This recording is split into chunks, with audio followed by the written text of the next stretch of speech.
So we have looked at a lot of things in this course, right? What have we looked at? We have looked at so many things, right? We have looked at game theory. We have looked at, what have we looked at? We have looked at MIMO, convex optimization, OFDM, MIMO OFDM. We have looked at MIMO OFDM. Yeah. Well, of course, other modules also in the beginning: estimation, detection, Byzantines. And of course the other compressive sensing and other aspects, and so we have looked at so many modules. Are you able to appreciate the various aspects now or no? Has your appreciation or has your understanding of these things improved or not? Can you say confidently that your understanding of these things has improved? Yeah? Yes? Yeah? Okay. So everyone now understands what is convex optimization, right? Everyone has an idea of what is convex optimization. Yeah, everyone has an idea of what is MIMO OFDM. Yeah? You able to understand MIMO OFDM? Yeah? Yeah? Okay, let us see. Now what we'll do today is I will just wrap up this OFDM, just a little thing that I did not get a chance to discuss yesterday, but it's more or less similar to what we have done. I just wanted to discuss this interweave OFDM scenario. I just wanted to briefly discuss interweave OFDM. So let's put it that way. Just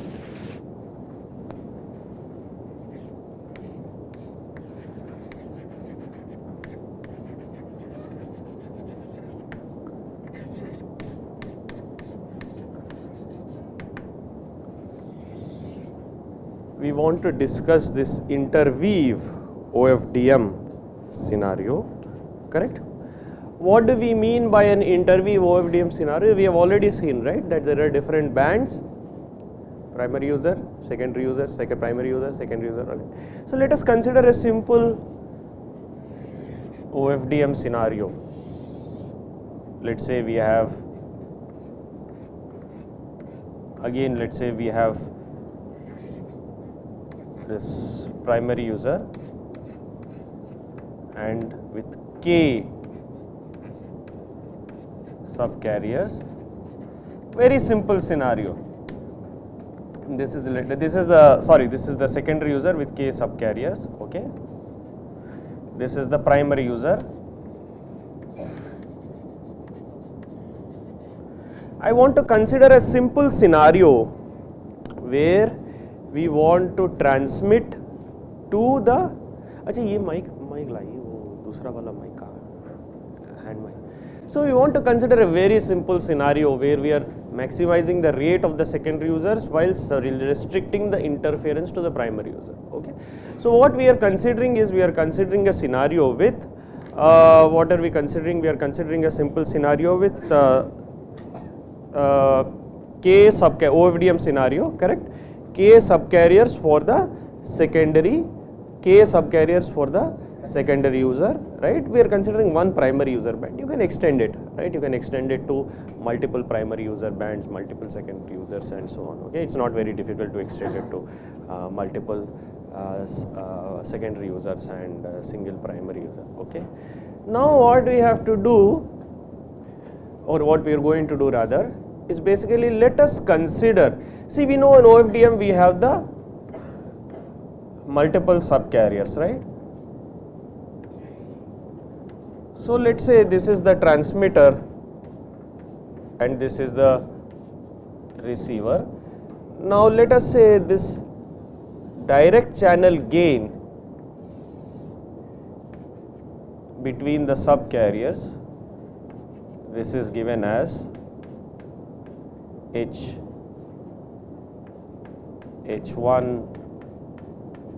H2 and so on up to HK. What is this HK? This is similar to what we have seen yesterday. This is the channel gain corresponding to the kth subcarrier, correct? So the channel gain corresponding to the kth subcarrier. Similarly, let us consider the cross channel gain. That is, if we look at this, the gain between the secondary user to the primary user. Okay, let us consider the cross channel gain between secondary user to primary user. This is given by G1, G2, so on up to Gk. Okay. So what we are saying is on subcarrier K,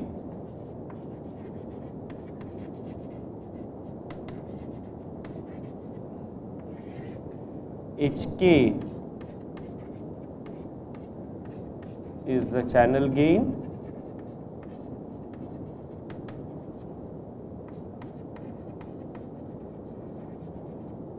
between secondary user transmitter and secondary user receiver on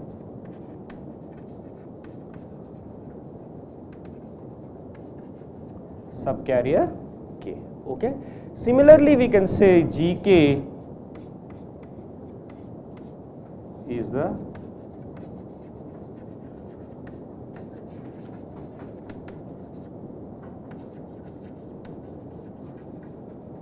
channel gain between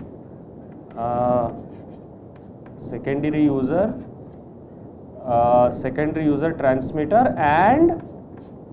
and primary user receiver on subcarrier K.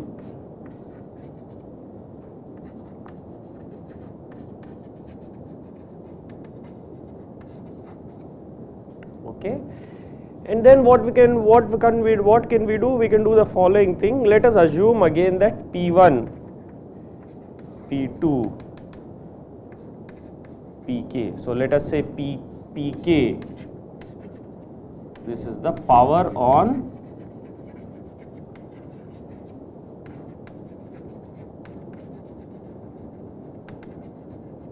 subcarrier K.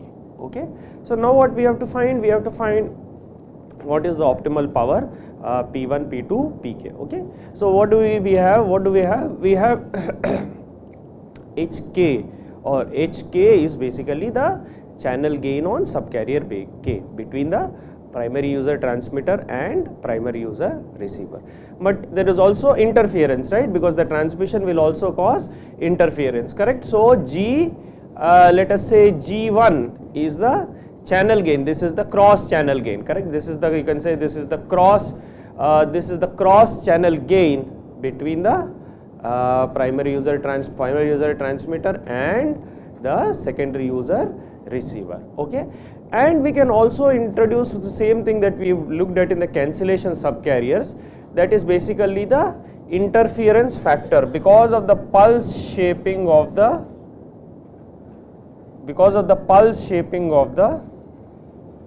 primary user. There is going to be an interference factor,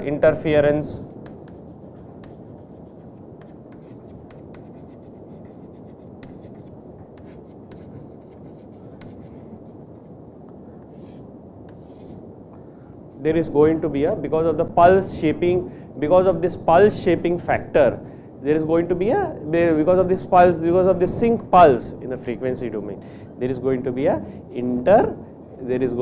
interference, correct? Let us characterize this interference. Again, let us call this similar, let us denote this by Ck. Let us denote this by this interference that it is causing in the primary user band.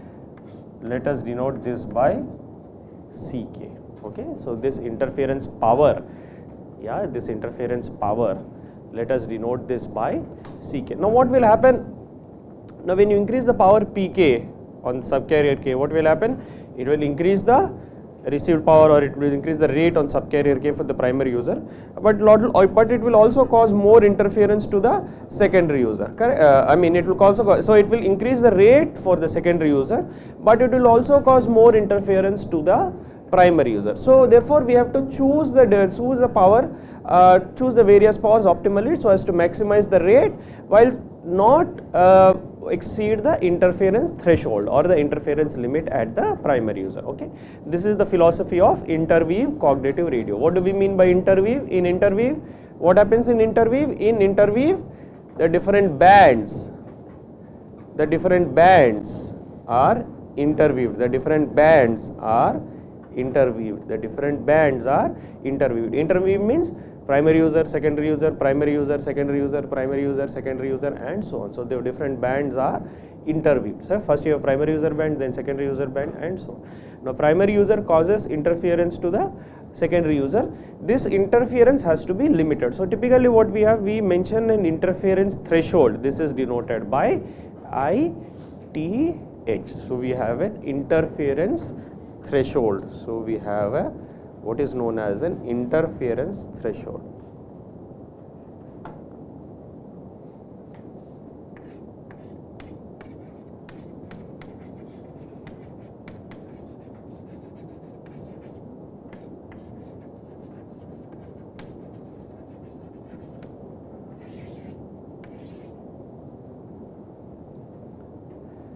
So we have an interference. Threshold. Now, what is this interference threshold? This interference threshold is a maximum amount of interference that can be tolerated at the primary user. So, maximum amount of interference, maximum amount of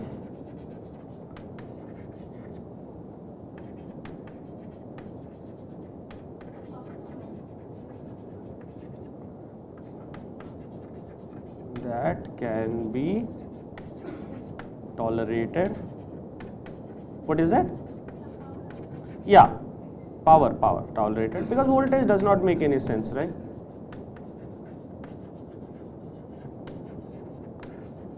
Maximum amount of interference that can be tolerated at the primary user. Yeah, this is the maximum amount of interference power, yeah, which causes the interference noise power that can be tolerated at the primary user. Now how we can denote this by ITH, that is the interference threshold. The threshold of interference can be denoted by ITH. Now what can we do? We can choose the different powers such that what will be the interference? It will be P1 times the channel gain magnitude G1 square times C1. So interference caused by transmission of subcarrier 1 will be power P1 times magnitude G1 square times this power spectral density of the power spectral density integrated over this band.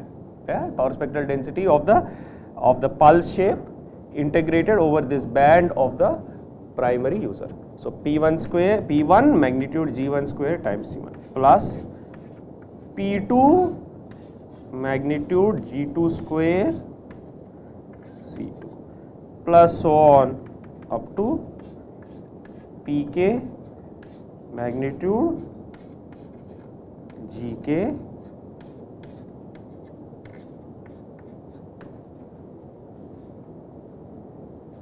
magnitude Gk square into Ck. Okay, so that is what we have. This has to be less than or equal to the interference threshold ITH. This has to be less than or equal to the interference threshold ITH, which means summation k equal to 1 to, so we can write this constraint as summation k equal to 1 to k Pk magnitude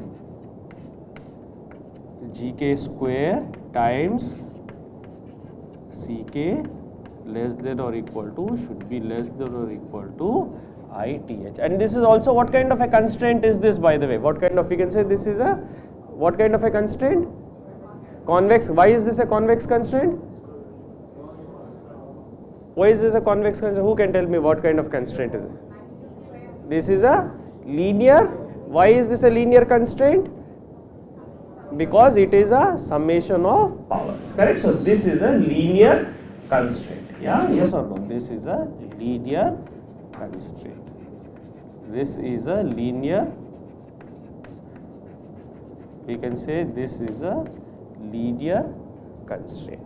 This is a linear constraint because it is related to the summation of the linear combination of the powers. So this is a linear constraint.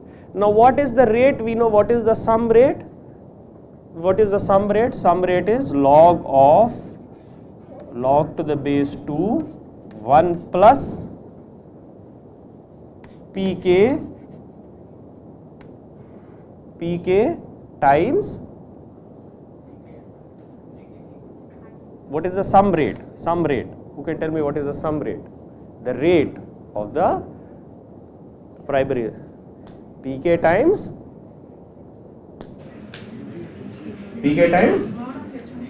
magnitude of hk square, magnitude of hk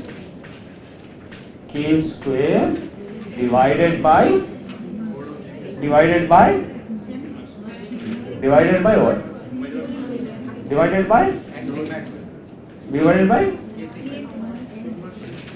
one?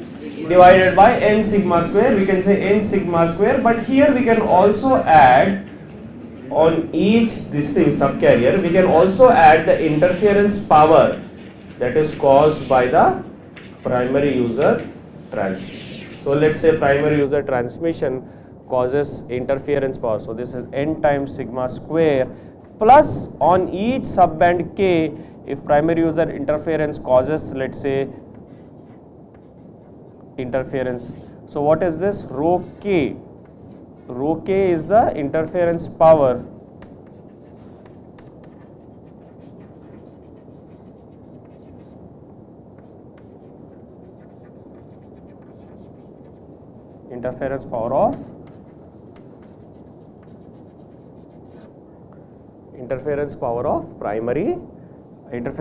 of primary user on CR user subcarrier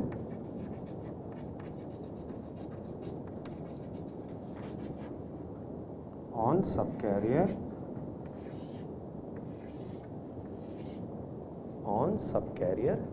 K. On subcarrier K. Okay, fine. Now what we want to do is, now we will maximize. What should we maximize? We should maximize the sum rate across all the subcarriers. So we should maximize the sum rate. What is this? This is the maximize the. Now we can write this as an optimization problem. Maximize sum rate across all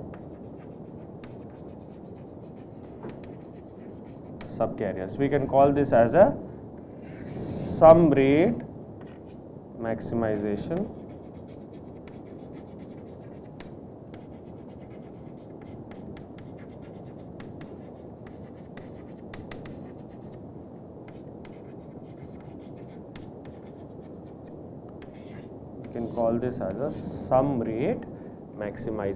problem, subject to this constraint.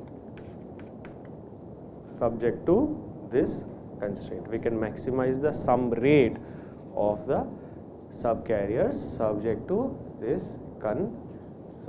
this constraint. Okay, yeah, fine. Now what will be the solution of this? If we do this, what will be the solution of this? Now we know how to solve the convex optimization problem. Can we solve this convex optimization problem and see what is the solution? What will be the solution of this? Yeah, can we solve this convex optimization problem? We can solve the convex optimization problem. Now let us see what will be the solution of this convex optimization problem. Let us see who can solve it first. What will be the solution of the convex optimization problem? So we have to maximize the sum rate across all the subcarriers subject to the constraint of this. Everyone got the problem? Yeah, everyone understood how it is?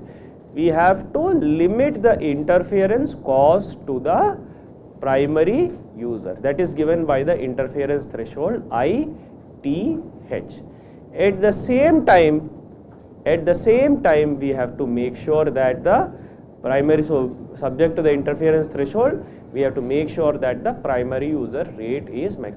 This is known as an interweave cognitive radio scenario, interweave OFDM cognitive radio scenario, because we have some bands which are allocated to the primary user, we have some bands which are allocated to the secondary user. So the bands which are allocated to the primary user, so primary user band, secondary user band, primary user band, secondary. So these are interspersed amongst each other, correct?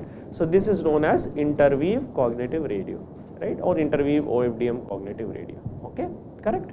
And therefore in interweave cognitive radio we are not causing any active interference, but there is some interference because of the sync pulse shaping filter that is employed by the OFDM system. This is characterized by the interference.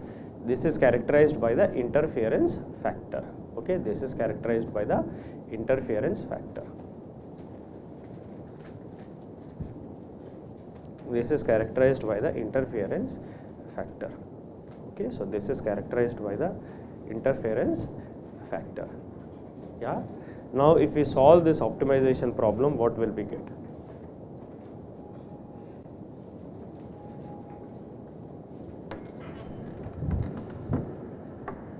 Laptop लगा दीजिए. If we solve this optimization problem, what will we get? How should we solve the optimization problem? Who can tell me how should we? We should formulate the Lagrangian, correct? We have to formulate the Lagrangian for this optimization problem. So this will be constraint plus lambda times ITH minus this thing. Okay, so we have to formulate the Lagrangian for this optimization problem. We have to formulate the Lagrangian for the optimization problem. Okay, is that fine? So what do you get? Anyone got the answer?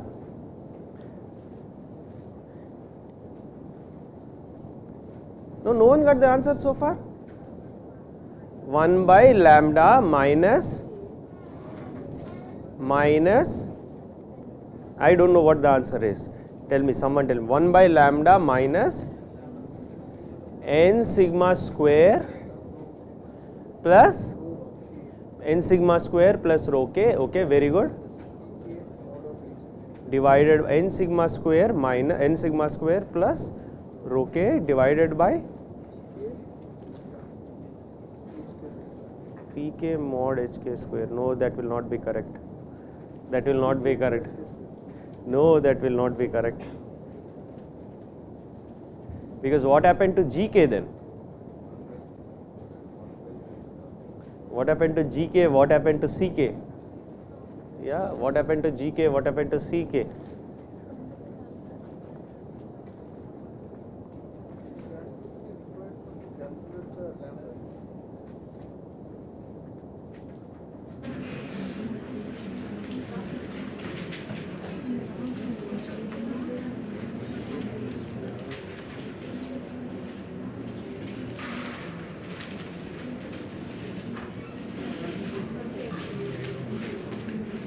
What will we get?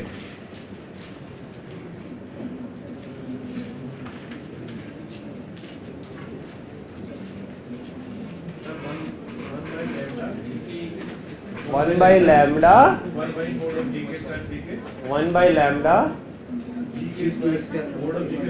mod of gk square ck minus n sigma square plus rho k divided by mod of hk square and plus. Okay, very good. Let us see if someone else can get it. Let us see. First you have to write, what do you have to write? You have to write optimization objective function plus lambda times the constraint. Yeah, optimization objective plus lambda times the constraint. What will you get if you differentiate it? You will get 1 over 1 plus pk into magnitude hk square divided by n sigma square plus rho k, and you multiplied by mod of hk square divided by n sigma square plus rho k plus lambda into 0 minus Very good. ITH, you have constraint is ITH minus whatever. So it will become, when you differentiate, ITH derivative will be 0, lambda into 0 minus mod of gk square ck, mod of gk square ck, that will be equal to 0. Now if you solve this equation, what do we get? If we solve this equation, what do we get? If we solve this equation, what do we get?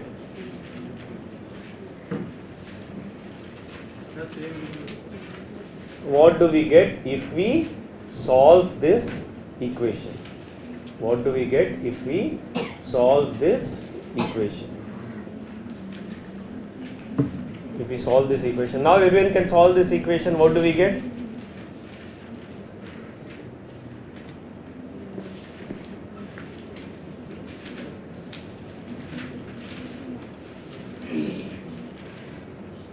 If we solve this equation, what will we get when we solve the equation? Okay, fine.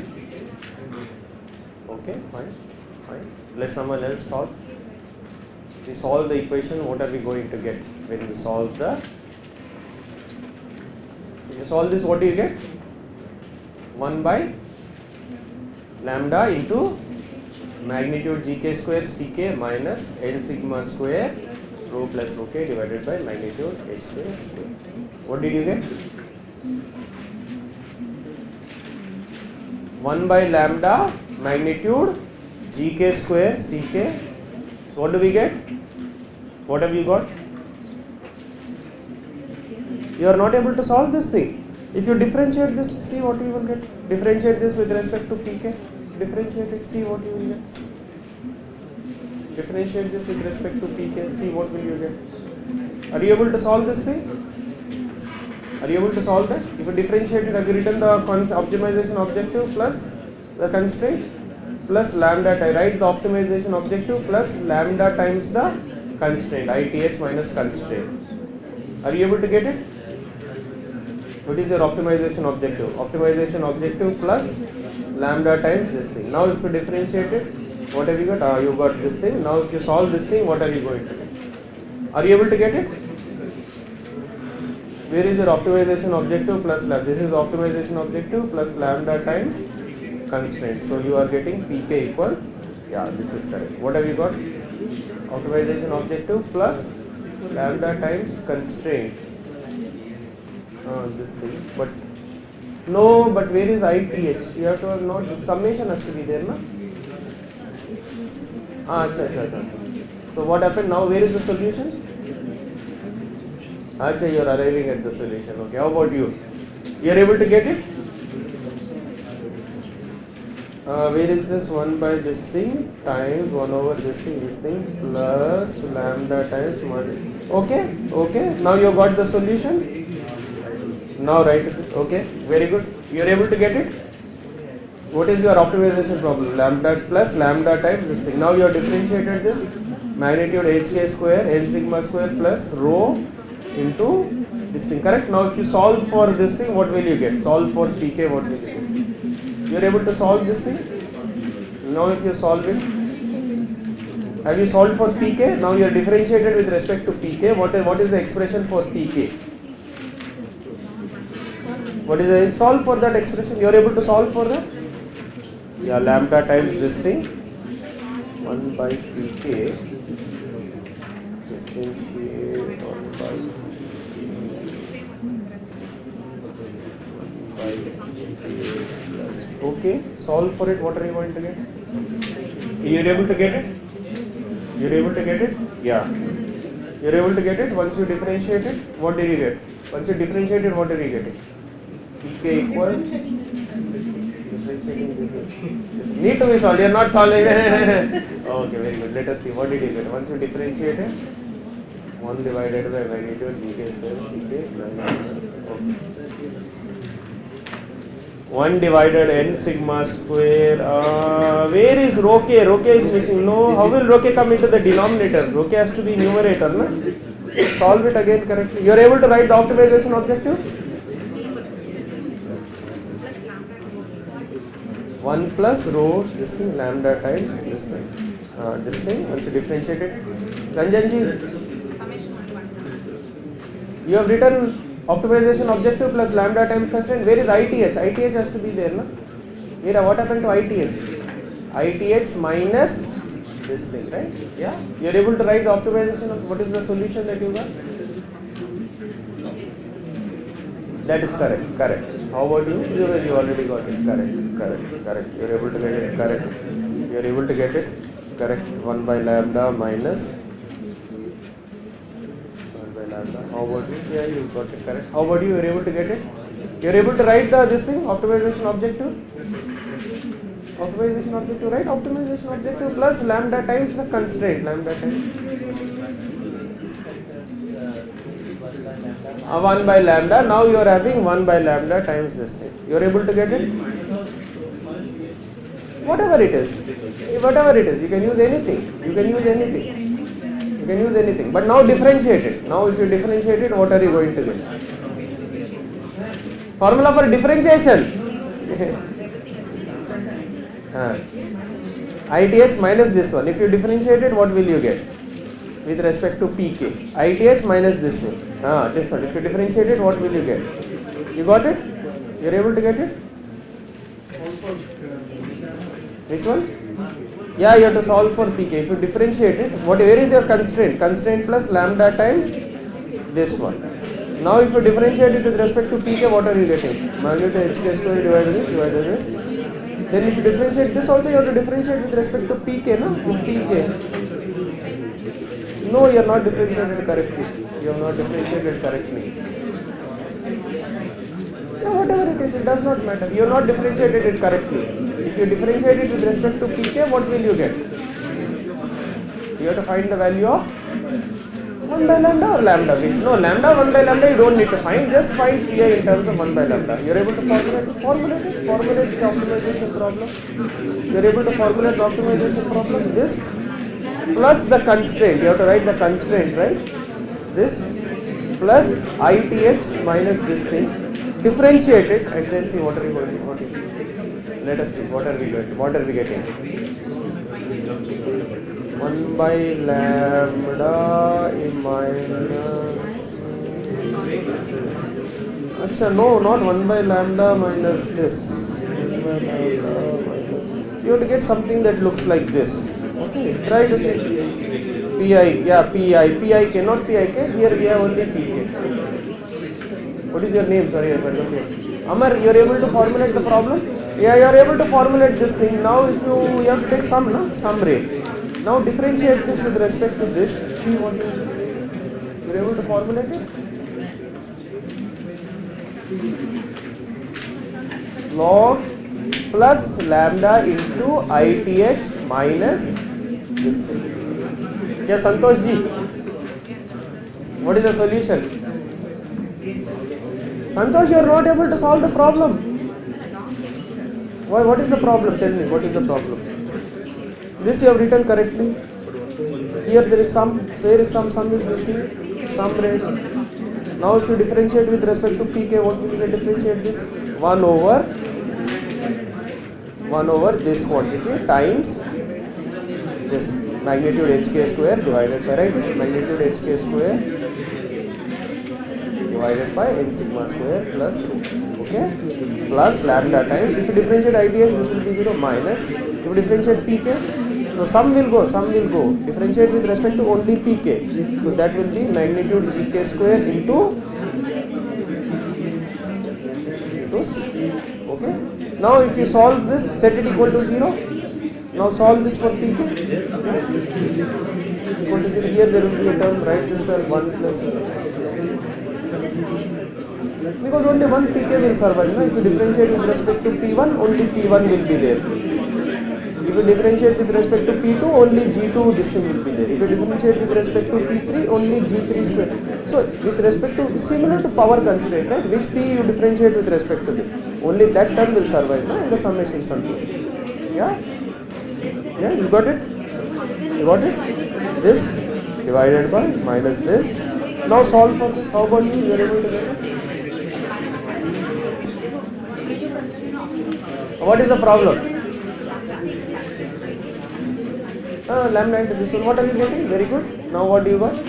Constraint. No, where is the sum rate? You have to write sum rate. No, where is the sum rate? Sum rate. Where is the constraint? No, sum. Yeah, but that is constraint. But what is the objective? This one, no? Maximize this plus lambda times ith minus constraint. Then we have to write and we have to differentiate with respect to. Are you able to do it?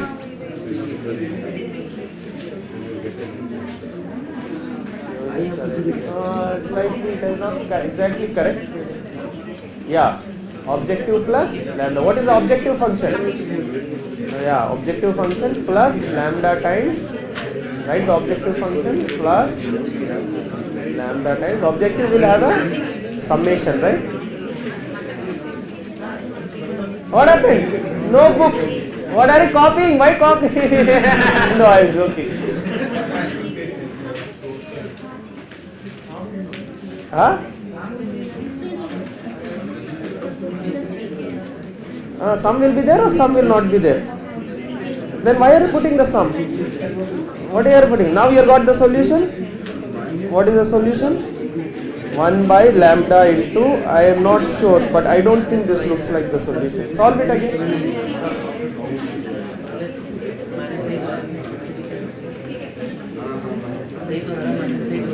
Ck will be because of the spectrum overlap. See, the point is, this is the power spectral density of the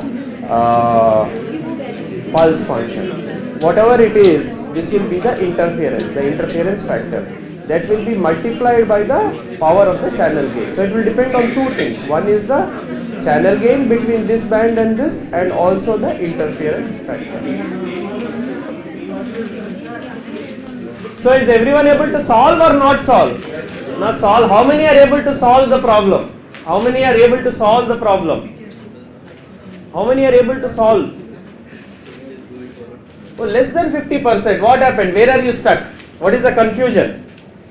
So that is what you have to see, right? Once you start solving the problem, it is not so obvious, right? So when you're learning something, it seems obvious, everything seems obvious. But when you're trying to do it yourself, right, you're encountered. So that is why that is the whole point of learning, right? You have to try to do things yourself.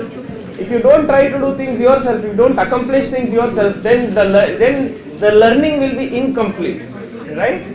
Right? Yes or no? Yeah. As long as you don't do things by yourself, or when you don't solve the problems by yourself, it's very difficult. Whenever you're reading a paper or something of that sort, everything seems obvious. But once you try to solve it, it's difficult, right? It's not straightforward. So what do we have to do? We have to set the objective function. What is the objective function in this case? Objective function is summation of k equal to 1 to k log to the base 2 1 plus pk into magnitude hk square divided by n sigma square plus rho k. What is rho k? Rho k is the interference caused by the primary user in the kth subcarrier of the secondary user. So summation of k equal to 1 to summation k equal to 1 to k summation k equal to 1 to k, yeah, summation k equal to 1 to k, and then plus lambda times we have to have the constraint. What is the constraint? ith minus summation pk mod of gk square times ck. Okay, so we have the objective plus, once we differentiate it, what do we get? We get 1 over 1 plus pk magnitude hk square divided by n sigma square plus rho k time multiplied by mod of hk square divided by n sigma square plus rho k. This is similar to what we have already done. This does not change. Plus when we differentiate the constraint, lambda ith derivative will be 0 minus what will be mod of gk square times ck. And now you set it equal to 0 and you solve this thing. what will you get? Solution will be, I am not doing this because I am assuming that it's very straight, it's relatively straightforward. So it will be 1 by lambda minus 1 by lambda mod of gk square ck minus n sigma square plus rho k divided by magnitude of hk square, and that whole will be plus sign, because if it is greater than 0 you have to equate it to that quantity. If it is, otherwise if it is less than or equal to 0, then it will be 0. Yeah, tell me what is the question? gk square ck will come in the denominator. This is correct? Yes. Correct or no? But then there is no, this quantity is not there, right? N sigma. Acha, you've written it. Okay. Okay. You can check your solution and make sure that you have done it correctly. Okay? Okay? Everyone got the solution? Everyone got the solution? You can write down the solution. If you are not able to solve it immediately, then write down the solution. Solution is 1 by lambda magnitude, or 1 by lambda magnitude gk square times ck minus n sigma square plus rho k divided by magnitude of hk square plus. Okay? So write down the solution and try to see later if you can solve it. Right? You should be able to solve it. You go back, look at the theory of convex optimization, how we are solving the optimization problem. Yeah, you are able to get it? You are able to, Ranjan ji, are you able to get it? Yeah? Don't copy. Are you copying or are you getting it on your own? Okay. So if you solve that, you will get the solution. If it's not clear to you now, what you can do is you can go back to your home. You can look, once again, you can go back to the theory of convex optimization. Look at how we are solving the problem, how we are solving a convex optimization problem using the KKT condition, that is the objective function plus lambda times the constraint. Then from the KKT condition, the derivative or the gradient has to vanish. So we are computing the gradient and we are setting it equal to 0, and from that we are able to calculate the power in terms of lambda. And the lambda, which is the Lagrange multiplier, that will be calculated. How will it be calculated? From the, it will be calculated from the constraint. What is the constraint? Constraint will be summation pk magnitude gk square ck is equal to ith. If you use the constraint, you will be able to calculate. Okay, fine. Okay. So with that, I think we can wrap up the cognitive radio part. I mean the power optimization, power allocation for the cognitive radio part. We have looked at several different formulations. We have looked at, in fact, several different interesting formulations. We have looked at OFDM, power allocation in OFDM, power allocation in MIMO, power allocation in MIMO, OFDM. Now we have also looked at what happens in interleaved. Then we have also looked at, remember, in this thing,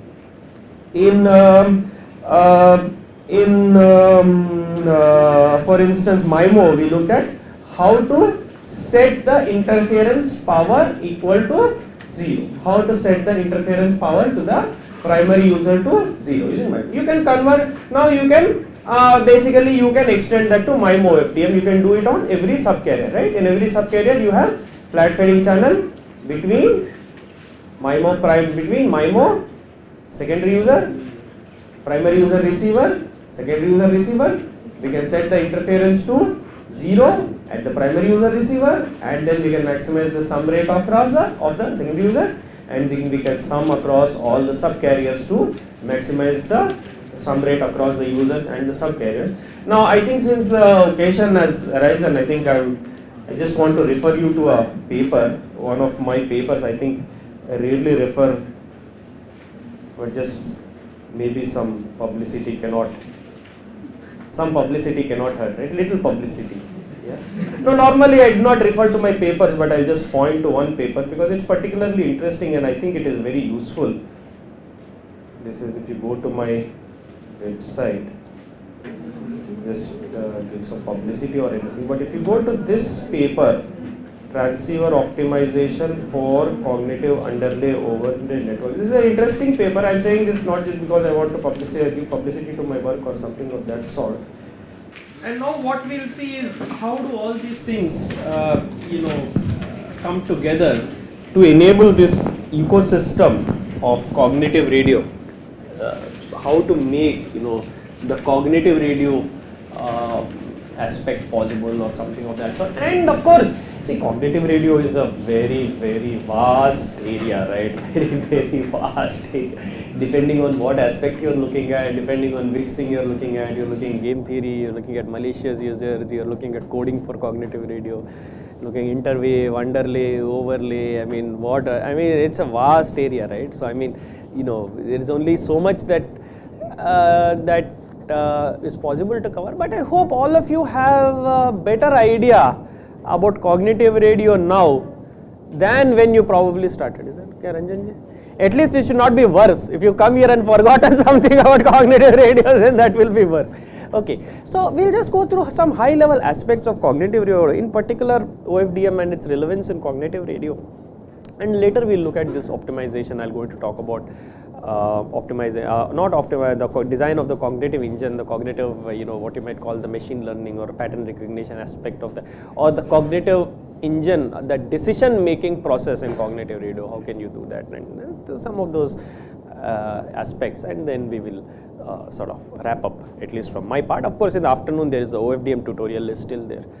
So let us talk about OFDM for cognitive radio. Now, what is the idea behind OFDM for cognitive radio?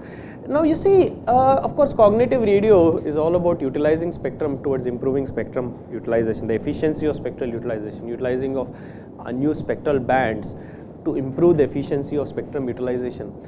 And so the key idea behind cognitive radio, or as you say, you might even say software defined radio, the idea behind implementing this in software as against implementing a lot of these in hardware, is to basically allow greater flexibility. That's the kind of flexibility. The software aspect of it gives you a much greater flexibility to change things on the fly, adapt things on the fly, right? And so basically the dynamism of this radio is brought in by the software component rather than hardware component, which are consume a lot of area on the board and they are limited in terms of capabilities. The software component of it makes it much more flexible. If you can incorporate or implement a lot of these algorithms in software, it's more important, much more easy to update software or adaptively change the software aspect of it rather than the hardware. So that's the basic idea. So the CR needs to dynamically adapt the various system parameters,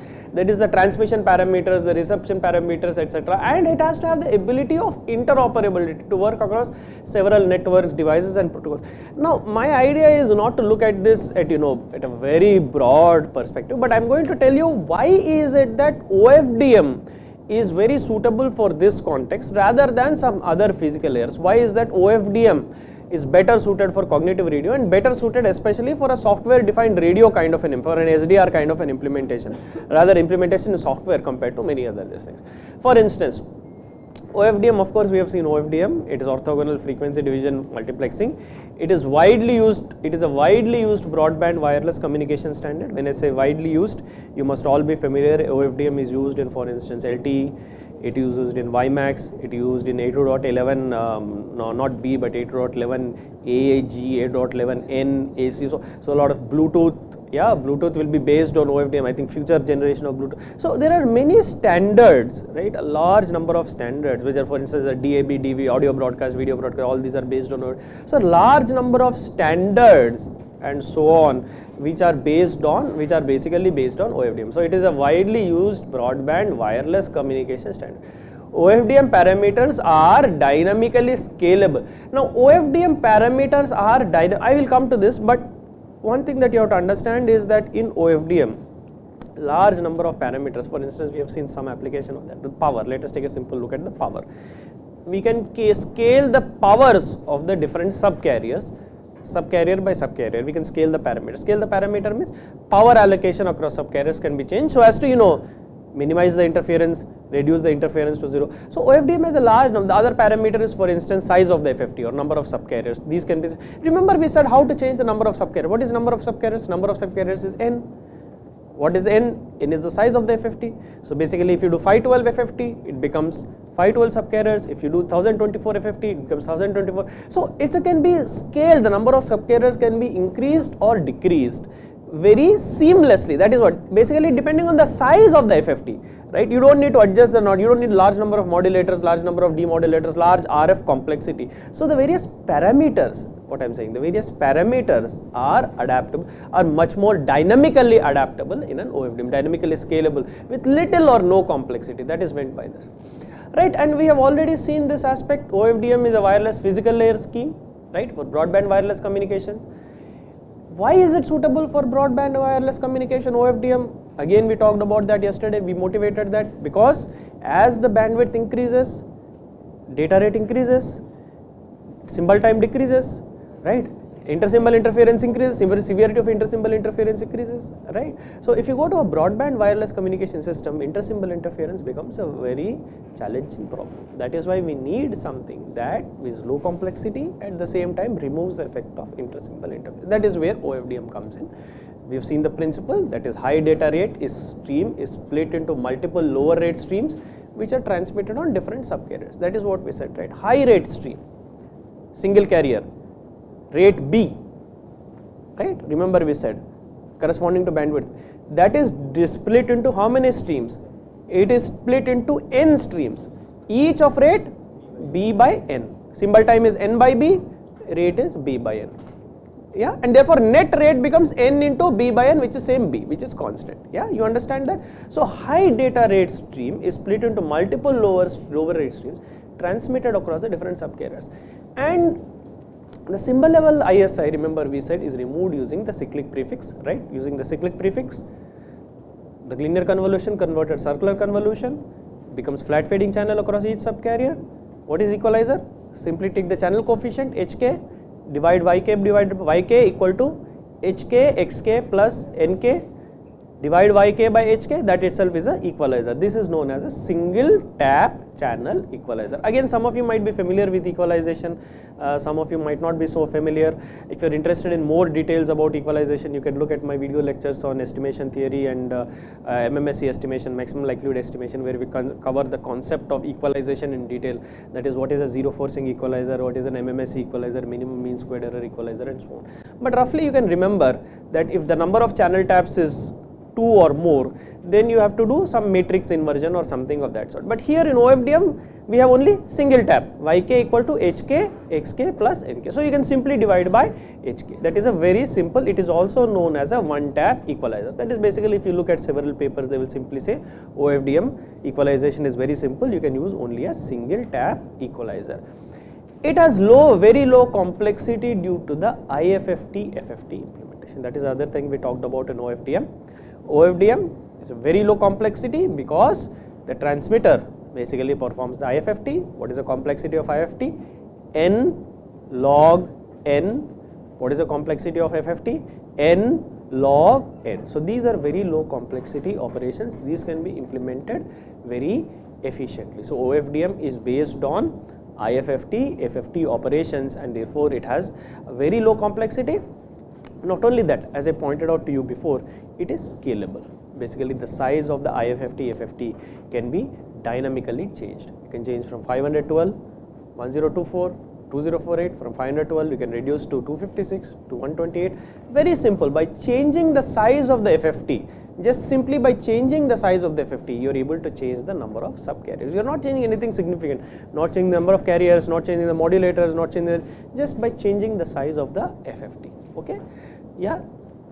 Now, if you look at the OFDM, the schematic of this software defined radio of this OFDM radio, it is going to be as follows, and this is one of the many structures that has been described for OFDM. What we have is basically the radio aspect, which is basically the RF, which is also known as the RF front end. Then we have the physical layer. Then we have the upper layer, which are basically a MAC layer and above. Now, what is proposed in this cognitive radio is basically the following thing, that if you look at what would be an ideal software defined radio or what would be an ideal cognitive radio. See, what we typically do is we have the received antenna, wideband antenna on which your signal is received, then you have the power amplifier. After the power amplifier, what you do is basically you have a filter your RF front end filter, then your super heterodyne, your homodyne, heterodyne kind of receiver, where you first demodulate it to an intermediate frequency, then filter it again, and then basically filter it down to a baseband frequency. And in baseband, you basically sample the signal and then you do all your baseband signal, and that is typically the kind of operation. So power amplifier, filter, heterodyne, intermediate frequency, bring back to baseband frequency, baseband, you sample it, and then basically do all your population processing. In OFDMs, cognitive radio, especially what to add additional flexibility. See, that's what we said, right? The flexibility comes from the software implementation of the cognitive radio. So what we do is basically we would like to minimize the hardware component and bring as much of it as possible into the software component. So what is typically advocated as a model for the radio in the cognitive radio is basically that the radio front end, once you receive your signal, once you amplify it, you directly sample it at a very high rate. Okay, so basically without first filtering it and converting it to baseband, right? Now that is very challenging, right? How do you charge? See, for instance, if your signal is 10 megahertz, let's say, you can sample it at 10 megahertz rate. But after you modulate it with the carrier, right? Let's say carrier is at 2 gigahertz or something of that sort, right?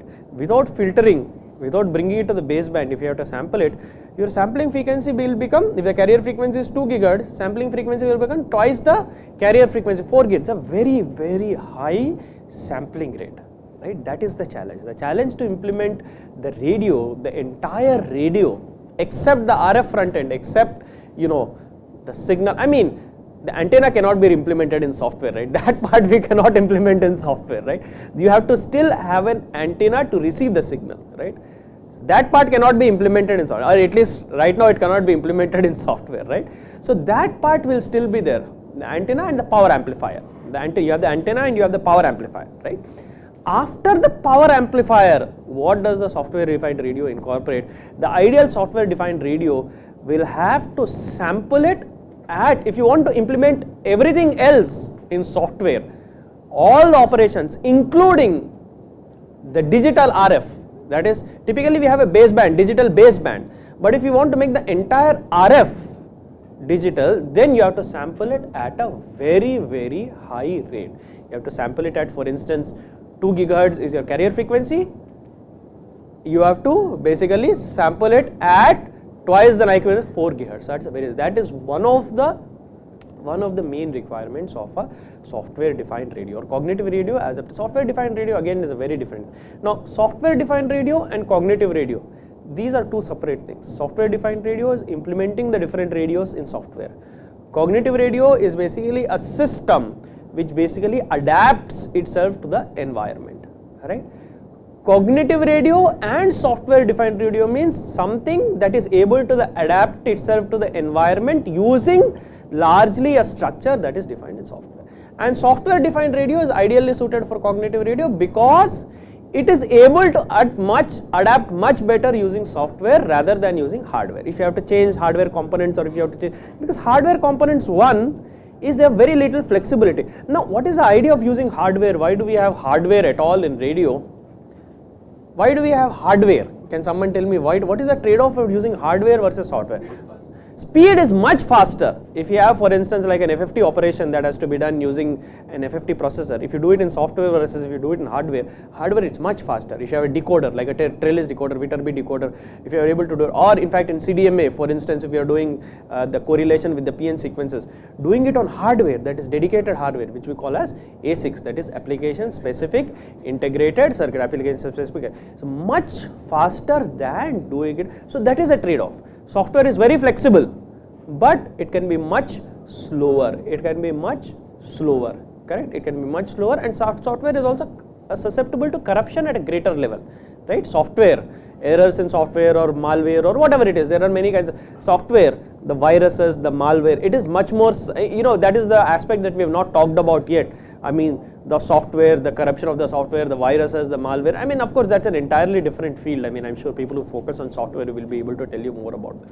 Hardware is, although it is less flexible, it's very robust.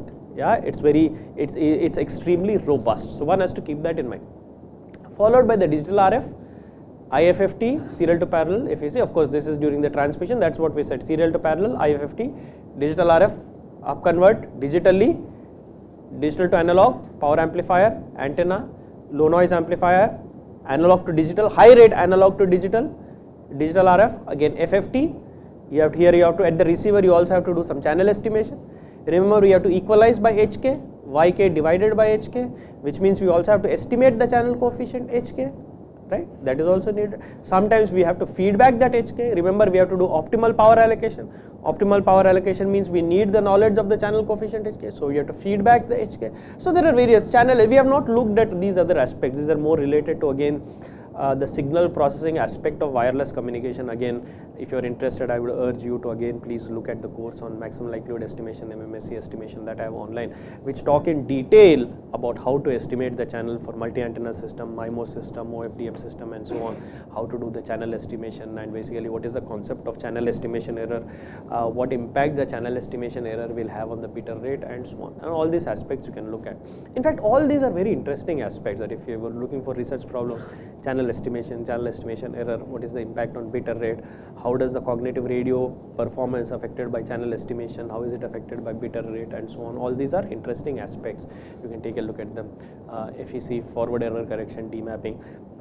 One thing we have not talked about in this course additionally is the coding, the forward error correction coding, that is the FEC, that is the, and of course if you are interested, I think you might have got an email that IIT Kanpur we are organizing, not myself but Professor Aditya Banerjee is organizing again a Gyan course entirely focused on coding theory, where they will talk about codes in detail, specifically just particularly codes, this module, FEC mapping, the FEC demapping, that is the Viterbi codes, the convolutional codes, Viterbi decoder, turbo codes, LDPC codes, then there are other codes such as polar codes, and so it will focus particularly on coding, So there are many forms of codes. Of course, we use error control coding as the name implies to reduce the errors, reduce the channel errors, because channel introduces the bit errors, right? So we have to avoid the bit errors or overcome the bit errors. So that focuses on the coding aspect. Then coding, we basically, so after the demodulation, the detection, you have to decode, that is basically pass them to the decoder like turbo decoder, LDPC, Viterbi decoder, LDPC decoder and so on, and then pass the frames or the packets to the higher levels. Yeah, you get my point? Yeah, you have to pass them to the higher layer. Yeah, okay, fine. You have a question? And then there is the ecosystem. This is the cognate, and really what we talked about a lot in this course is basically we are focused on this ecosystem. What is the decision unit? What is the policy engine? What are the different policies? The local spectrum sensing. Of course, the spectrum sensing is a key aspect of cognitive radio. That's because you have to have spectrum sensing. I mean, you can only transmit if the primary user is absent. There is a spectral hole. That coupled together with your policy engine, now that you know if the primary user is absent, what is the policy? What are the different, and this policy again can be very broad, things related to power allocation, things related to what is the interference threshold at the primary user, things related to if there are multiple secondary users, who is the secondary user. So the policies is again a vast set of policy. You can think of it as a constitution, as the guidelines which guide the cognitive radio. Decision unit is which takes the spectrum sensing, takes the policies, has to make it. So you have the spectrum sensing which tells you if the secondary user is present or absent. Then you have these policies which will tell you what needs. The policy is like the manual. It tells you what needs to be done based on the spectrum sensing. What is the power to be transmitted? When do you have to transmit? When can you not transmit? Multiple secondary user. How to resolve the conflict, right? Conflict resolution, channel allocation, MAC level. What is the protocol? What are all these things? So these policies together with the spectrum sensing module feed into the decision. What is the ultimate decision? Which means decision means what is the power level to be used, what is the bandwidth to be transmit, what is the frequency to transmit. So all these things. So that's the structure, and all these things naturally affect all these things, because depending on the decision, what is the coding, what is the power level to be used, should I transmit or not transmit, if I transmit, on what subcarrier should I transmit. So this subcarrier assignment, I am going to look at it a little bit more. Subcarrier assignment means what are the particular subcarriers on which the user has to, and so all these things come under the decision unit. That is how do you take an appropriate decision of choosing with this, for instance cancellation can be charged. So it's very broad, and in fact if you can look at it, what we have been doing in this entire course is basically design these things, that is the spectrum sensing, the policy engine, how to come up with the policies, that is the powers, the subcarriers, etc., and then take the decisions, that is how to come up with the decision. And so you can think of this as basically your optimization slash everything, the intelligence that goes into the cognitive radio, how to reduce interference to zero, how to keep interference before the ITH interference threshold, and so on. So all this, so this is basically what, you know, the cognitive radio research, if you take the intelligence or the brain of the cognitive, you say brain empowered wire. What is the brain? The brain is basically taking all the inputs, making decisions, optimizing it, and so on, other resources, and basically making the decision, right? So that is what we want to focus. As I said, it's a very high level thing, but you have to, but it shows what is the place of the different things that we have learned or that we have seen so far. Of course, the cognitive engine module, it makes intelligent decisions, configures the radio and file layer parameters like the number of subcarriers, which subcarriers, subcarrier assignment, power allocation, so on. The spectrum sensing module, spectral hole identification, the CR policy module, which lists the policies, what is appropriate policy, right? And we have talked about several policies, spectrum allocation, spectrum auction, optimal power allocation, and all these kinds of things. The decision module, which basically takes all these modules and basically integrates them into come up with a decision about all these things, okay? Now, what are the advantages of OFDM for cognitive radio? That is one particular thing that we wanted to talk about. Why is OFDM suited for cognitive radio? There are several advantages why OFDM is particularly suited for cognitive radio operation. Now, one of the main advantages, let us go through the advantages. OFDM is able to see what is the main advantage of OFDM. It is the flexibility, as I am going to talk about. Let's first start with spectrum sensing, okay? And in OFDM, spectrum sensing can be done very easily means rather simply. See, what do we have on each subcarrier, right? What do we have on each subcarrier? We have YK equals either HK, XK plus noise. I mean, the noise is missing, but you can add the noise. YK equals HK, XK plus noise, or in the absence of primary user, you will simply have the noise, right? So what one can do, of course, there are many detectors. So basically, if you look at it ideally, if there is primary user, then the energy will be magnitude HK square PK plus some energy from the noise. You're just looking at the ideal this thing. And if there is no primary user, if the noise is very small, the energy is 0. And then what you can do is you can look at several symbols, average the energy over the different subcarriers and detect, you know, the presence or absence of the primary user in each subcarrier. So the idea is basically you can do it very simply, right? What is the idea? The idea is basically in OFDM system, you can do it very simply on every subcarrier, that is subcarrier K, you simply look at the energy, average the total energy over several OFDM symbols, right? And you can take a decision subcarrier by subcarrier. That is the whole point that I am trying to make. That is, you can take a decision on each subcarrier. It's very flexible. All you have to do is basically, and it's very easy also to implement this, because what do? I take my received signal. Look at it, think about this. I have my received signal, the received signal is coming in. What we are going to do, simply basically take the FFT of the received signal.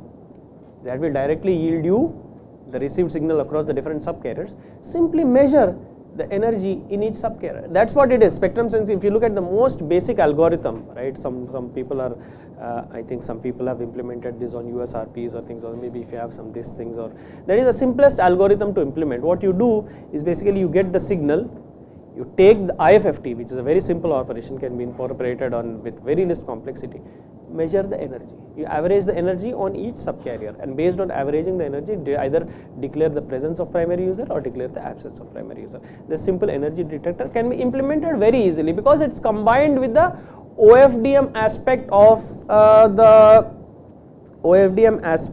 the cognitive. Now, why I'm saying this is not very easy in other systems? For instance, if you take a look at a CDMA system, let's take a look at a CDMA system. As I hope some of you are familiar with a CDMA system. Now, what happens in a CDMA system? Think about it. You know, every user is transmitting across the entire bandwidth of the band. Now, let's say you have 5 megahertz band for the CDMA system, right? But let's say in this 5 megahertz band, let's say 1 megahertz in the middle is empty or something. So 4 megahertz is occupied, 1 megahertz is empty. Now how are you going to detect the 1 megahertz which is empty? You get my point? It's very challenging. You get my point? See, in CDMA, let's say you have a 5 megahertz band, WCDMA 5 megahertz band, but in between 1 megahertz band is vacant.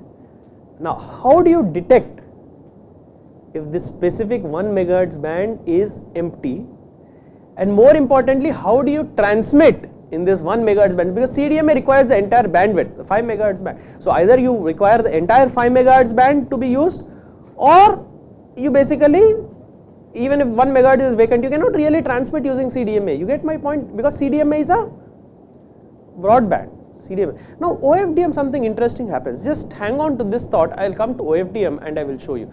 Okay.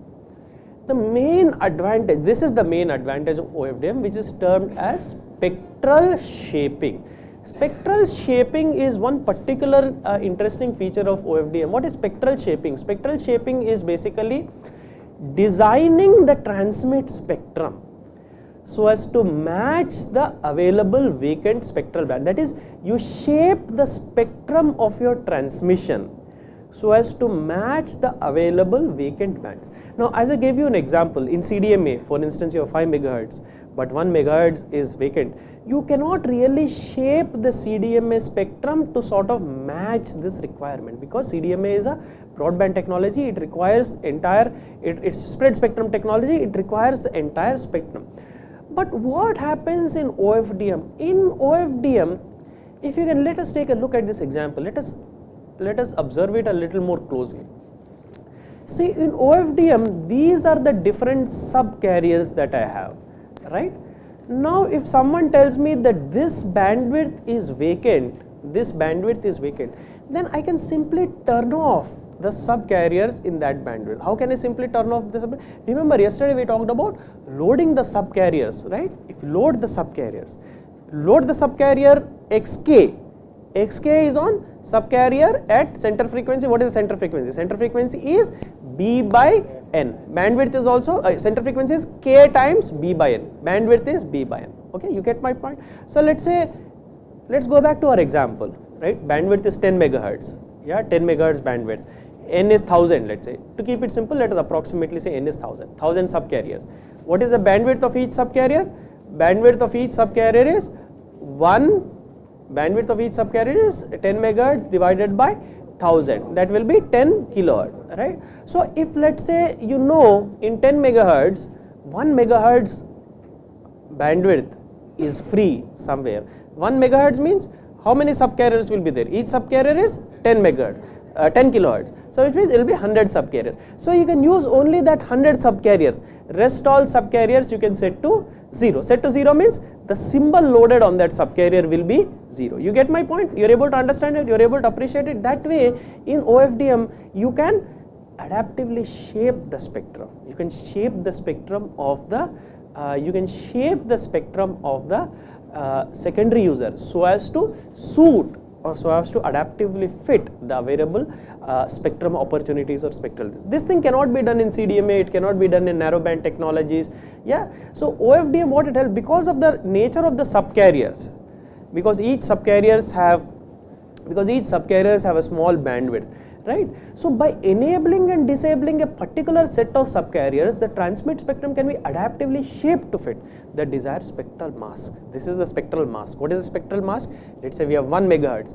Then we can only enable the 100 subcarriers corresponding to that spectral band. So we are basically fitting that spectral mask by shaping your spectrum adaptively. That is the main advantage of OFDM. That is, you can adaptively design in what bands you are transmitting, in what bands you are not transmitting. Thereby you can efficiently use all the available spectral opportunities. That is the main idea of OFDM, because you have a wideband system in which you can flexibly or adaptively enable or disable the appropriate subcarriers. You can adaptively shape the spectrum of OFDM based transmission, and that is something that to keep in mind. So this can be readily employed in bands where the PUs are not necessarily employing an OFDM, and for this the other thing you have to keep in mind is primary users need not necessarily be employing OFDM. Primary users can be employing any scheme.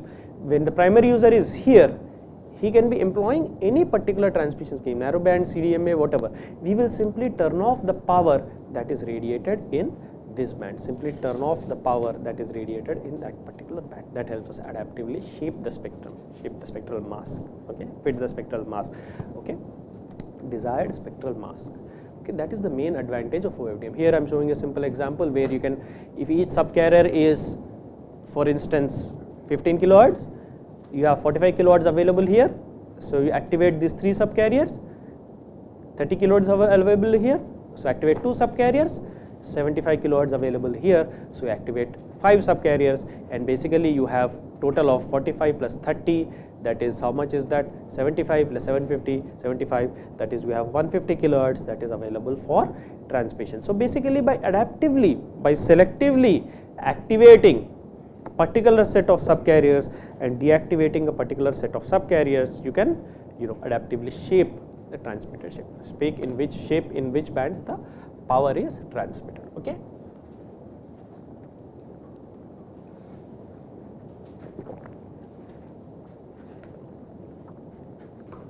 Now, what else? OFDM has a lot of flexibility in other aspects as well. Now, not only can you shape the spectrum, but on each subcarrier you can choose what is the modulation, right? You can choose what is the modulation, what is the allocation of frequency, what is the channel, of course, and then adapt the waveform. You remember yesterday we talked about OFDM, frequency nulls. If you have nulls in the frequency, if some particular subcarrier HK is 0, magnitude HK is 0, what does that mean?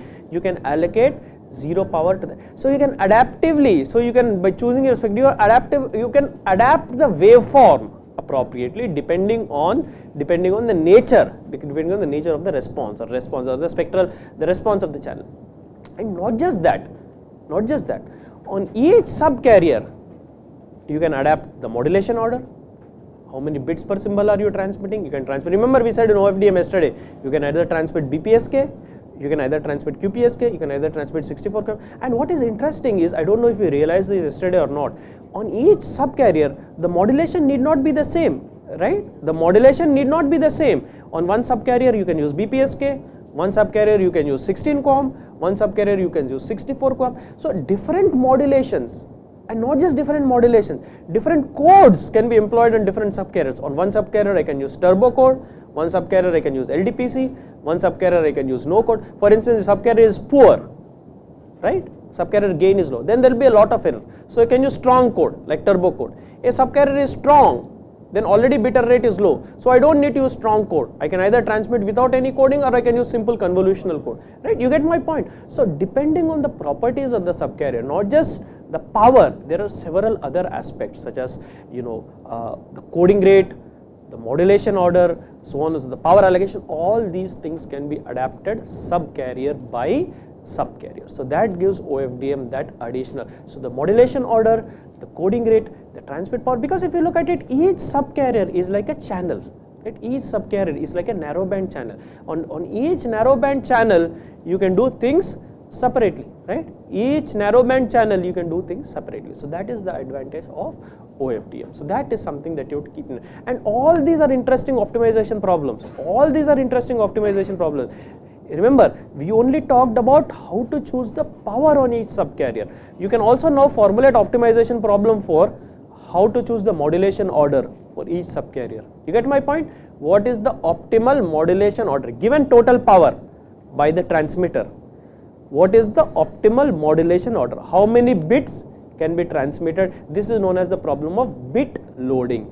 Remember we talked about symbol loading yesterday. How many bits each symbol represents? This is known as bit loading. This problem is known as optimal bit loading. How do you optimally load the number of bits on each some subcarriers can carry 2 bits, some subcarriers can carry 4 bits, some subcarriers can carry 6 bits, right? If you have 64 QAM means 2 to the power of 6 bits.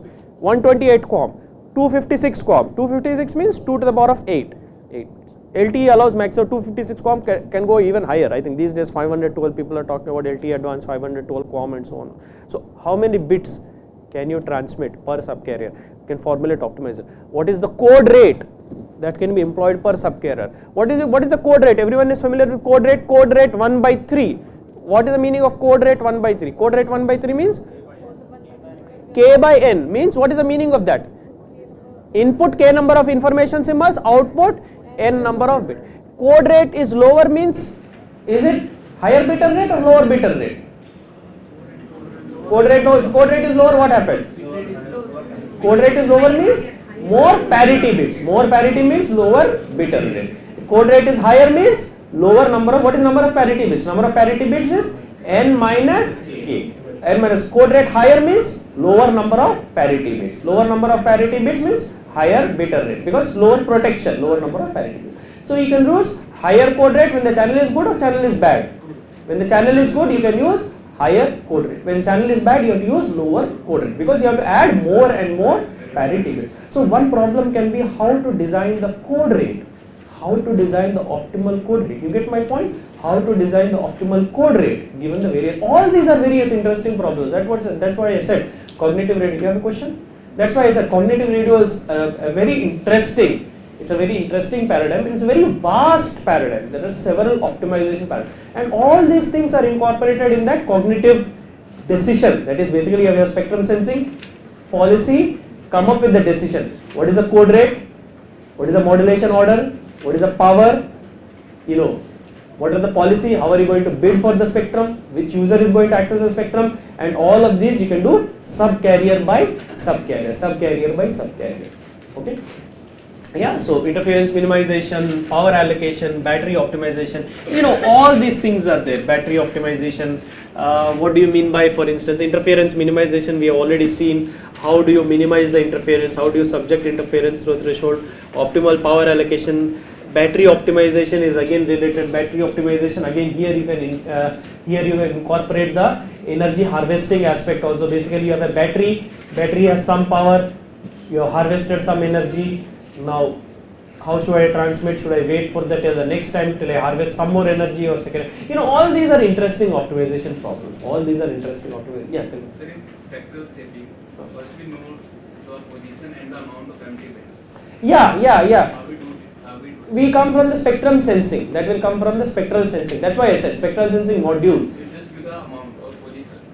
No, spectrum sensing, that's what I told you, right? You have to do it on subcarrier by subcarrier. Each subcarrier you have the sensor spectrum. That is energy detection on each subcarrier. We said in the starting, Pk times magnitude Hk, the energy in kth subcarrier. So the moment we do energy in kth subcarrier, we know kth subcarrier is at K times B by M. So in that subcarrier, is a second user present, second user absent. Based on that, you can change the spectral mask. Okay, that is the complete system. That is the complete. You have to get it's a very good question. You have to get a complete. So all of things together. That's what it is. That's why you have to have now a comprehensive picture of OFDM. It's a very intriguing system. You have to have a comprehensive. So again, as I said, adaptivity, choosing between different code rates, half, 1/3, 5/6. Half means very low code rate. 1/3 is even lower code rate. 5/6 is much higher rate means lower number. What was 5/6 mean? 5/6 means 5 information bits, 6 bits means 1 parity bit. So very high code rate, which is very low coding, right? Very low coding, very code. So coding, if code rate is high, coding gain will be low. You get my point? Code rate is high. What is it? Coding gain. Coding gain means amount of gain you are able to get because of the code. So if code rate is high, coding gain is going to be. Coding rate is low, coding gain is going to be high. Okay. So those are the things that you have to understand. Again, as I said, if you want to learn more about the codes, you have to go into a course on coding theory, like convolutional codes, turbo codes, LDPC codes. Now, other thing I want to come up with, and this is, I think, one more thing that I would like to impress upon you a little bit more thoroughly. This is basically your tell me. No, code rate increases. What happens? You tell me, code rate increases.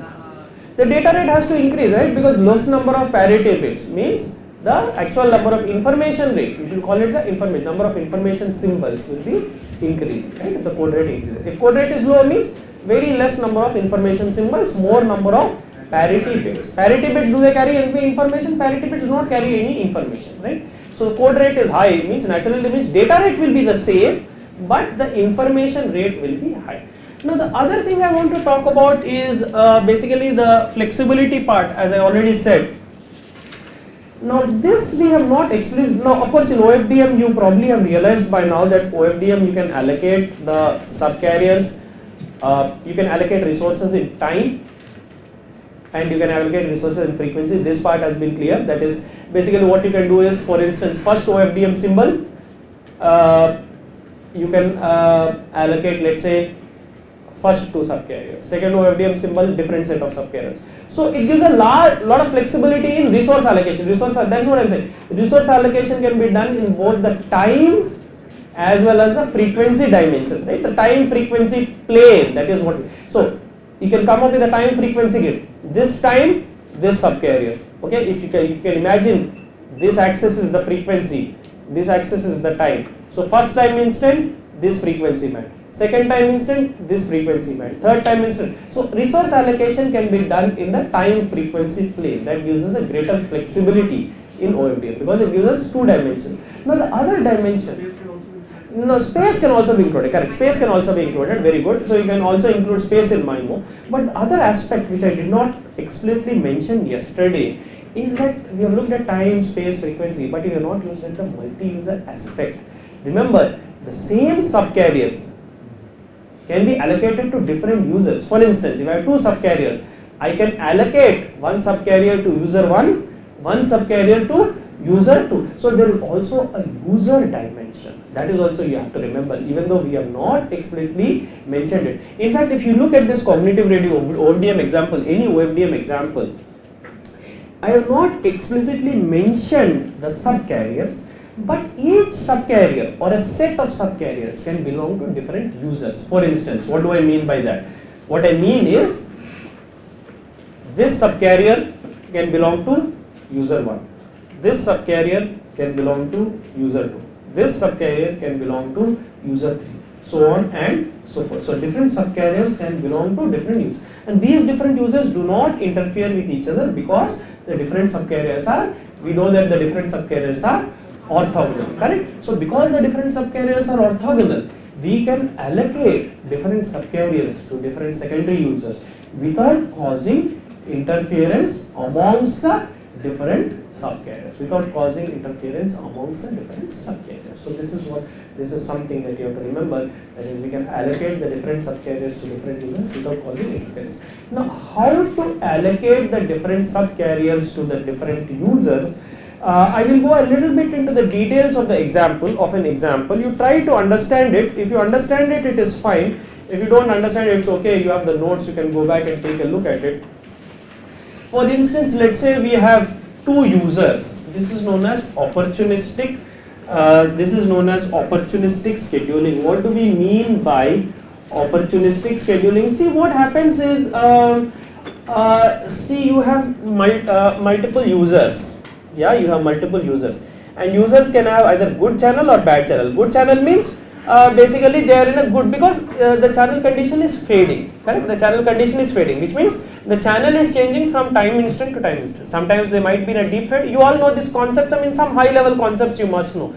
The user might be in a deep fade, or the user might be in a good channel condition. In good channel condition, obviously data rate is high. The data rate you can transmit is high. Bad channel condition or deep fade, the data rate you can transmit is going to be low. Now, how do you, considering all these aspects, how can you choose the, so this is known as opportunistic scheduling. What is the meaning of opportunistic scheduling? Opportunistic scheduling means, basically you can remember this, you schedule the users who have a good channel so that you increase the average data rate. And when users are in a bad channel, you don't transmit to them, right, and you wait till they come into a good channel.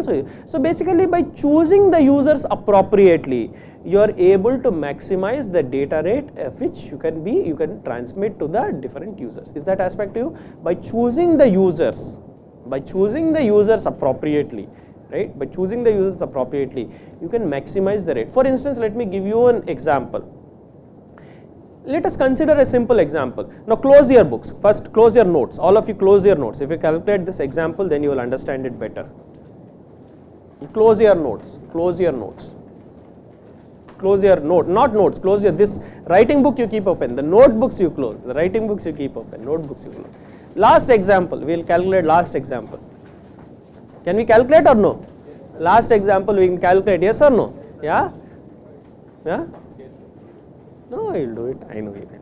Yeah, try. At least that is good. If you try, that is fine. That is okay. That is acceptable. If you try, it's okay.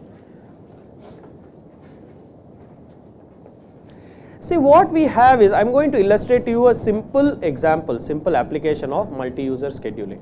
What do we mean by, as I said, you want to schedule the good users while trying to avoid the scheduling to the bad users, right? Bad users, but not avoid the bad users, you will schedule them later, right? Okay, it's all the channel. No user is good or bad, it's just basically because of the fading nature of the channel.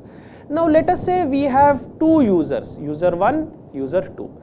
So user 1 has rate 1, which is a bad rate, which is 76.8 kilobits per second. You can get 76.8 kilobits per second, okay, in the bad channel condition, okay, when it is in deep fade. Let us think about this very simply.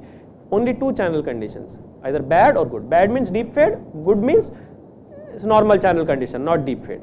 In bad channel he can get 76.8 kilobits per second, good channel he can get 153.6 kilobits per second.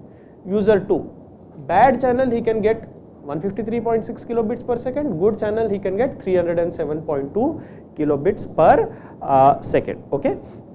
Now let us say the bad channel and good channel of both the users are independent, which means user 1 can have bad channel or good channel, user 2 can have bad channel or good channel, and both these random variables are independent. And let us say both these channels occur with probability half. Very simple example, which means user 1 can have bad channel, good channel with probability half each, user 2 can have bad channel, good channel with probability half each, right? And both these random processes are independent, which means what is the probability that user 1 and user 2 both have bad channel? Half into half, 1 by 4. What is the probability that user 1 has bad channel, user 2 has good channel? Again half into half, 1 by 4. User 1 good, user 2 bad, half into half. Both the users have good channel, half into half. Very simple example, you understand that? And this is typically the case if the users are fairly, users are away from each other, separated, then the channel conditions are independent of each other, correct? Yes or no? Because the scattering environment is different, the channel conditions are different. So how do we use these things to basically adapt the, how do we basically use these things to adapt the scheduling algorithm? I am going to give you a simple example. What we are going to do first, let us simply look at a round robin algorithm, round robin scheduling. Round robin scheduling algorithm means half the time you are scheduling to user 1, half the time you are scheduling, irrespective of channel condition. Irrespective of channel condition, half the time you are scheduling to user 1, half the time you are scheduling to user 2. Okay, irrespective of the channel condition. They can have good channel, they can have bad channel, one can have bad, one can have good, one can have good, one can have bad. Irrespective of the channel condition, you are scheduling to each user half the time. Very simple. Round robin is very simple algorithm. What is meaning of round robin? Round robin means you have everyone, one after the other. Each person will get one after the other, right? That is round robin. Round robin means one after the other. We use it in IPL, right, or cricket World Cup. Round robin means, what is round robin? Every team will play every other team, one after the other, right? Round robin. Every team will play every other. Round robin means every user you are scheduling one after the other. Now what is the average rate in the round robin scheme? What is the average rate in the round robin scheme? How can we get the average rate in the round robin scheduling scheme? Yeah, you get my point? Average rate in the round robin scheduling scheme. Okay. Now let us look at that. What is the average rate? Average rate will be probability of that particular channel times the probability of that particular channel times the data rate. Okay. Now let us look at it. Let us look at it from the perspective of user. Let us look at it from the perspective of user. Let us look at it from the perspective of user 2. Let us say, let us look at it from the perspective of user 2. Now, what is the probability that user 2 has a, what is the probability that user 2 has a good channel? User 2 has a good channel, half, user 2 has a good channel, okay. I am just describing it. I think now you should be more mature so as to appreciate all this without it. Write it down. Half into, when he has good channel, what is his average data rate going to be? User 2, when he has good channel, what is his data rate going to be? Remember, in every channel, he will be scheduled half the time, right? Half the time he will be scheduled, half the time other user will be scheduled, right? So what is his data rate going to be? In good channel, his data rate is going to be, when user 2 is going to be in good channel, half into 307.2, okay. So what do we have? Half into, so with probability half, what is his data rate? With probability half, his data rate will be half into 307.2, that is, what is that? 153.6. With probability half, what is his data rate going to be? Half into,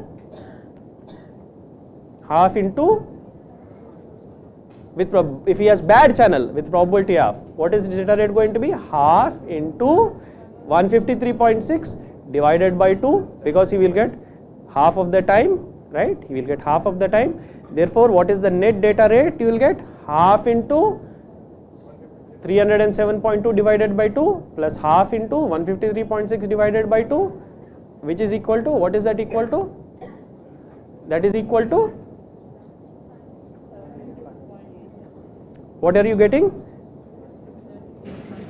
Half into, what are you calculating? Tell me. No, it cannot be 76 or something. 230. Yeah, calculate this. Half into, okay, write this down. Half into 307.2 divided by 2 plus half into 153.6 divided by 2. Everyone understood how we got this? Everyone understood how we got this? In half, he has, with probability half, he has good channel. Half into, when he has good channel, his effective data rate will be 307.2 divided by 2, because there are 2 users, right? Because there are 2 users. He is scheduled half the time other user is scheduled. So half into 307.2 divided by 2 plus half into 153.6 divided by 2. So what will be the, that will be, data rate will be 231.4. Everyone agrees with that? 231.4, 234. What is it? 230.4. Is that correct? Yeah? Is that correct? 230. That's very simple, right? 153.6 plus 307.2 divided by 2. That is what it is going to be basically. Yeah? That is what it is going to be. Yeah? Yeah? Okay. Are we calculating it correctly? Yeah? 153.6 by 2 plus 307.6 divided by 2 into, with probability half. We have to calculate according to round robin. Yeah? No, what do you have? You have half. No, not, see, probability half. What are you calculating? Can someone tell me what are you calculating?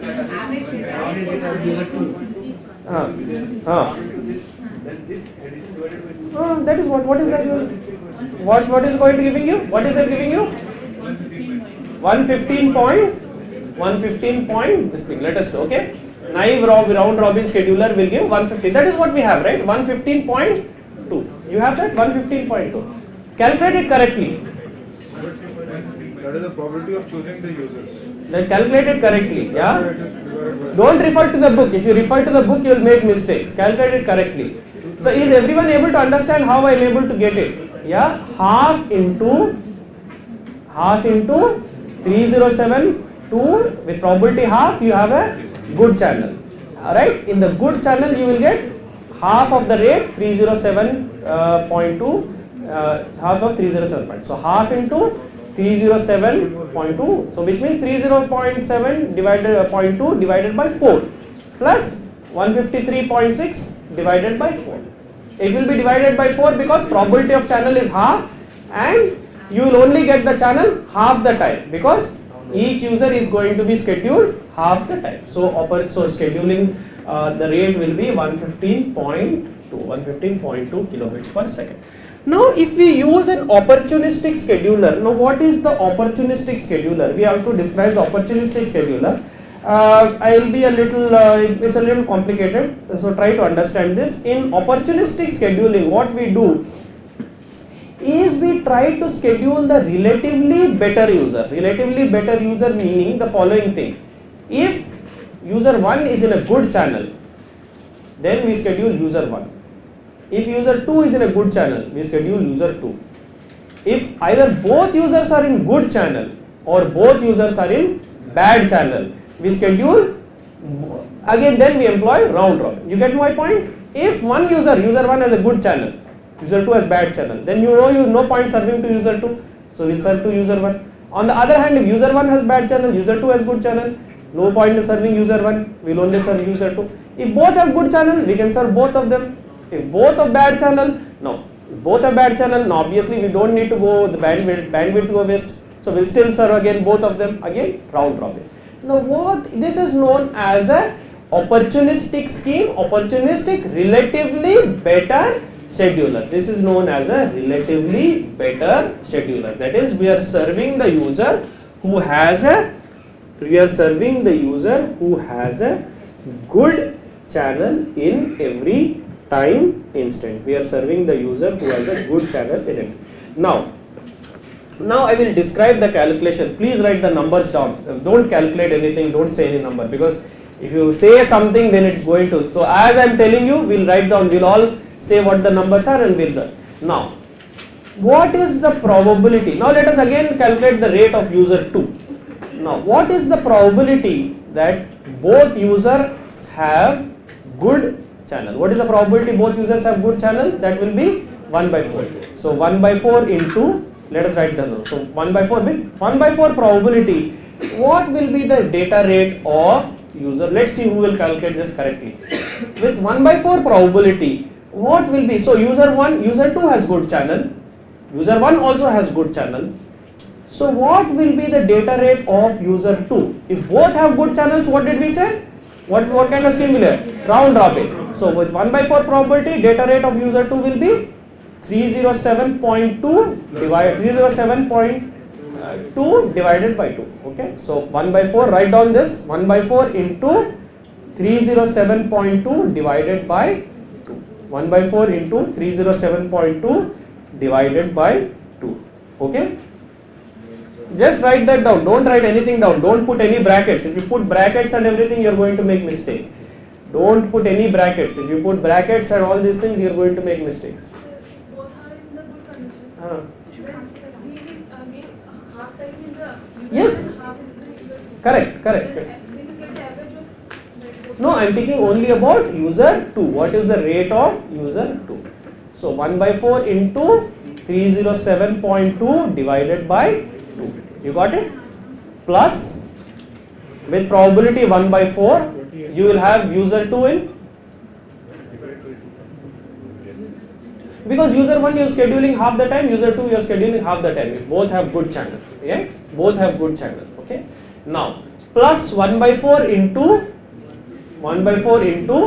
if user 1 has bad channel, user 2 also has bad channel, then also we do round robin. So 1 by 4 into 153.6 divided by 2. So 1 by 4 into 153.6 divided by 2 plus, with probability 1 by 4, user 1 has bad channel, user 2 has good channel. When user 1 has bad, user 2 has good channel, what are we doing? We are simply scheduling user 2. So he will get the entire channel to himself. So with 1 by 4 probability, that will be 1 by 4 into 307.2. Okay, so with 1 by 4 probability, you are scheduling user 2 plus 1 by 4 into, when user 2 has a bad channel, user 1 has good channel. Correct. When user 2 has bad channel, user 1 has good channel, you are not scheduling user 2. So with 1 by 4 probability, you will get 0. Now if you add all these things up, you will get what is known as the opportunistic scheduling. Now what are you getting when you add all these things up?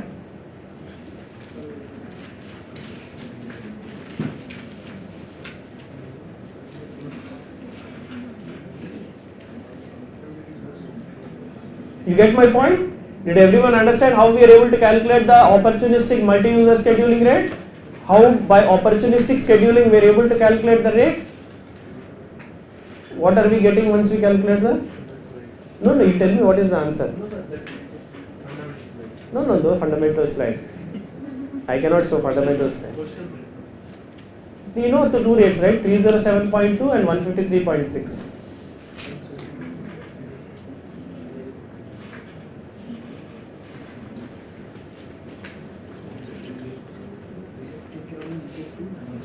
Only user 2. Yeah? What is the answer that we are getting? 163. Not 163. 134.4. Very good. Let us see if anyone else is able to calculate. Are you able to calculate? What are you getting? Calculate it.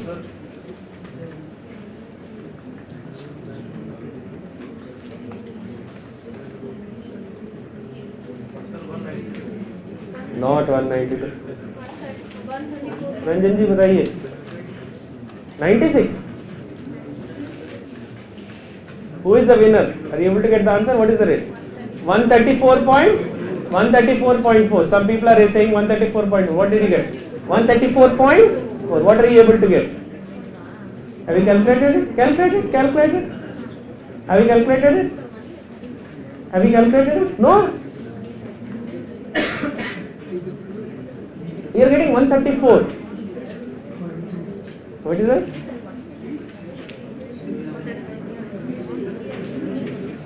Okay. Yeah, we'll do. Okay, spend some time thinking about it, then we'll see. Are you able to calculate it? What are you getting? That is why I said, right, when we start doing the problems, it will be more difficult. Okay, yeah. You are able to get something? 172. No, not 172.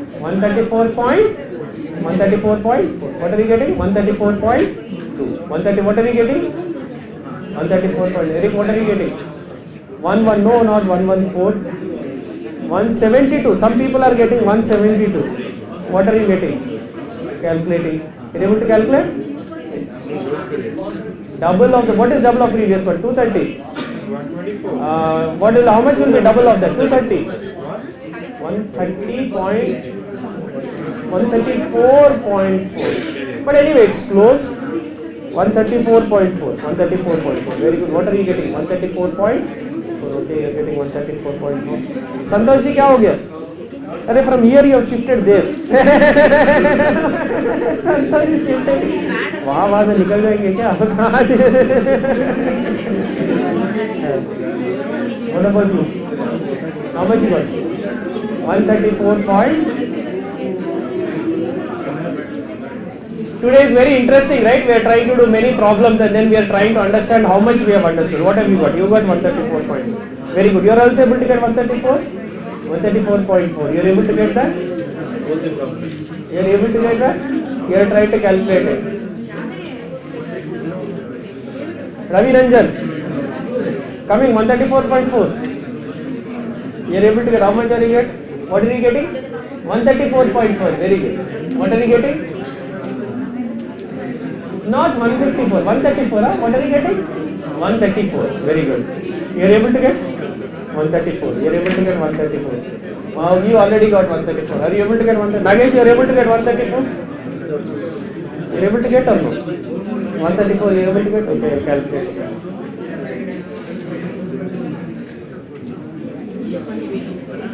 So how should we calculate? Again, should we go over this again? Yes, sir. Should we go over this again? Should we go over this again? Everyone? Should we go over this again? Should we go over this again or no? Or should we go to next topic? Next topic or should we go over this again? Again. We'll go over this again, right? How many people say we should go over this again once more? Okay, some. How many people say next topic? Oh my God, so many people said equal. Okay, let's go over this again quickly. Equal. No, we have to be fair, right? We have to be fair. We have to go over this again. Some we have to repeat, right? We'll repeat. Okay. See what happens. See, look at this. Opportunistic scheduling. What happens in opportunistic scheduling? See, what did we say? Each user has good or bad channel with probability half, and these channels will occur with probability half each for good user and bad user, and these are independent, which means user 1 will have good channel or bad channel with probability half each, user 2 will have good channel or bad channel with probability half each, right? So these are the different combinations. Different combinations possible are good good, user 1 good, user 2 good, bad bad, user 1 bad, user 2 bad, good bad, user 1 good, user 2 bad, bad good, user 1 bad, user 2 good. So these are the different combinations. Each will occur with probability how much? 1 by 4, because each channel occurs with probability half for each user. Various combinations, you simply take the product. Now, what is the opportunistic scheduling scheme? Opportunistic scheduling scheme is, if both users are in good channel, then we will schedule to both the round robin. If both users are in bad, then also round robin. But if user 1 is good, user 2 is bad, then we will only transmit to user 1. If user 1 is bad, user 2 is good, we will only transmit to user 2. Okay? Now, let us take the first case. Both are in good channel conditions. That occurs with probability 1 by 4. So with probability 1 by 4, what is the data rate of user 2? If both are in good channel condition, user 2 will get channel half the time, user 1 will get channel half the time. So user 2 will get half of 307.2. So with probability 1 by 4, he will get half of 307.2. Again with probability 1 by 4, both the users are in bad. If both the users are bad, again user 2 will get half of 153.6, that is 153.6 divided by 2. That is 1 by 4 into 153.6 divided by 2. Plus, if user 1 is bad, user 2 is good, then user 2 will get the entire channel. So the rate is going to be 1 by 4 into 307.2, because there is no round robin. User 1 is bad, user 2 is good, there is no round robin. User 2 will get entire channel. So 1 by 4 into 307.2. Plus, with probability 1 by 4, user 1 is good, user 2 is bad, user 2 will not get the channel, so it will be 0. So 1 by 4 into 0, so that is basically your sum. 1 by 4 into 307.2 divided by 2 plus 1 by 4 into 153.6 divided by 2 plus 1 by 4 into 307.2 plus 1 by 4 into 0. Now if you add all these numbers, basically you will get the rate of opportunistic schedule. That's why it's a very interesting example. Tell me. What can be? No, this is not a game. You should not get this as a game. Just because we have a table, this does not necessarily mean this. Both bad cases, no. Both bad cases round robin, na. 1 by 4 into 153.6 divided by 2. Is that clear to you? Is that clear to you now? Clear to you now? Clear to you now? Clear to you now? Clear? Clear? Yes or no? Is that clear? Clear to all of you? Okay. Anyway, as I said, notes. Tell me.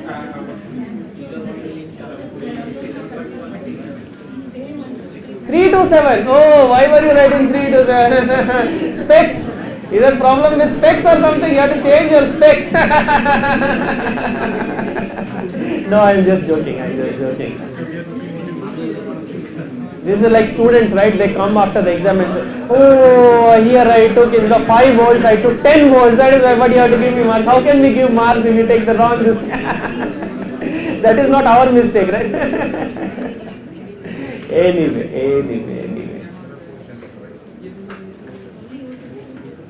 Got it? Yes or no? Yeah. Got it? Yeah? Got it? Okay? Anyway, you can think about it. The calculations are written over here. In any case, they are given in your notes. That's why I said, well, now we can open your notes again anyway. Now you can open your notes again. You can go back to your notes again. Although there is no reason to keep looking at your notes, because whatever it is, I am already describing it over there if you want. But if you want to look at your notes, if you want to be additionally sure that I am saying what is given in your notes only, then you can look at your notes, right? So anyway, again the other things can also be incorporated in OFDM, CSMA. All of you know CSMA, carrier sense mode multiple access. That's a MAC level. That's a MAC layer protocol. That is how do you transmit, sense the carrier before transmit. carrier sense the carrier, sense the subcarrier, all these things can be incorporated, yeah, subcarrier by subcarrier. CDMA can be incorporated in also OFDM. I think some people already know this. You can have technology in which you can have CDMA plus OFDM. This is known as MC-CDMA, multi-carrier CDMA. CDMA plus OFDM technology is known as MC-CDMA. This is known as multi-carrier CDMA. This is known as multi-carrier CDMA. So advantage of OFDM is CDMA can also be incorporated, not OFDM in CDMA. CDMA can be incorporated in OFDM. Well, I don't know, whichever way you can look at it. But first you have to do OFDM, then you have to transmit CDMA over the subcarriers. It's very simple. You can take a look at it. This technology is known as MC-CDMA. So that's what I'm saying. CDMA, OFDM is also very flexible. It can be integrated with various possible technologies. One of the possible technologies is CDMA. CDMA can be incorporated in OFDM. This is known as multi-carrier CDMA, MC-CDMA.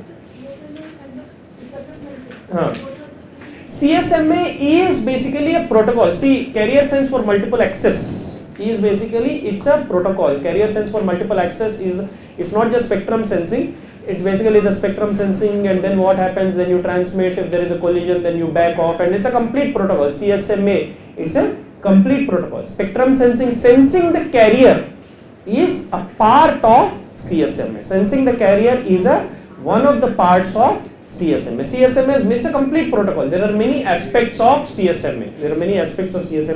Sensing the carrier, sensing the spectrum is basically a part of CSMA. There is multiple users are there. Basically, you have to sense if the carrier is there. If someone else is transmitting, then you have to hold. If someone else is not transmitting, then you transmit. Then there will be a collision. Then there will be back off.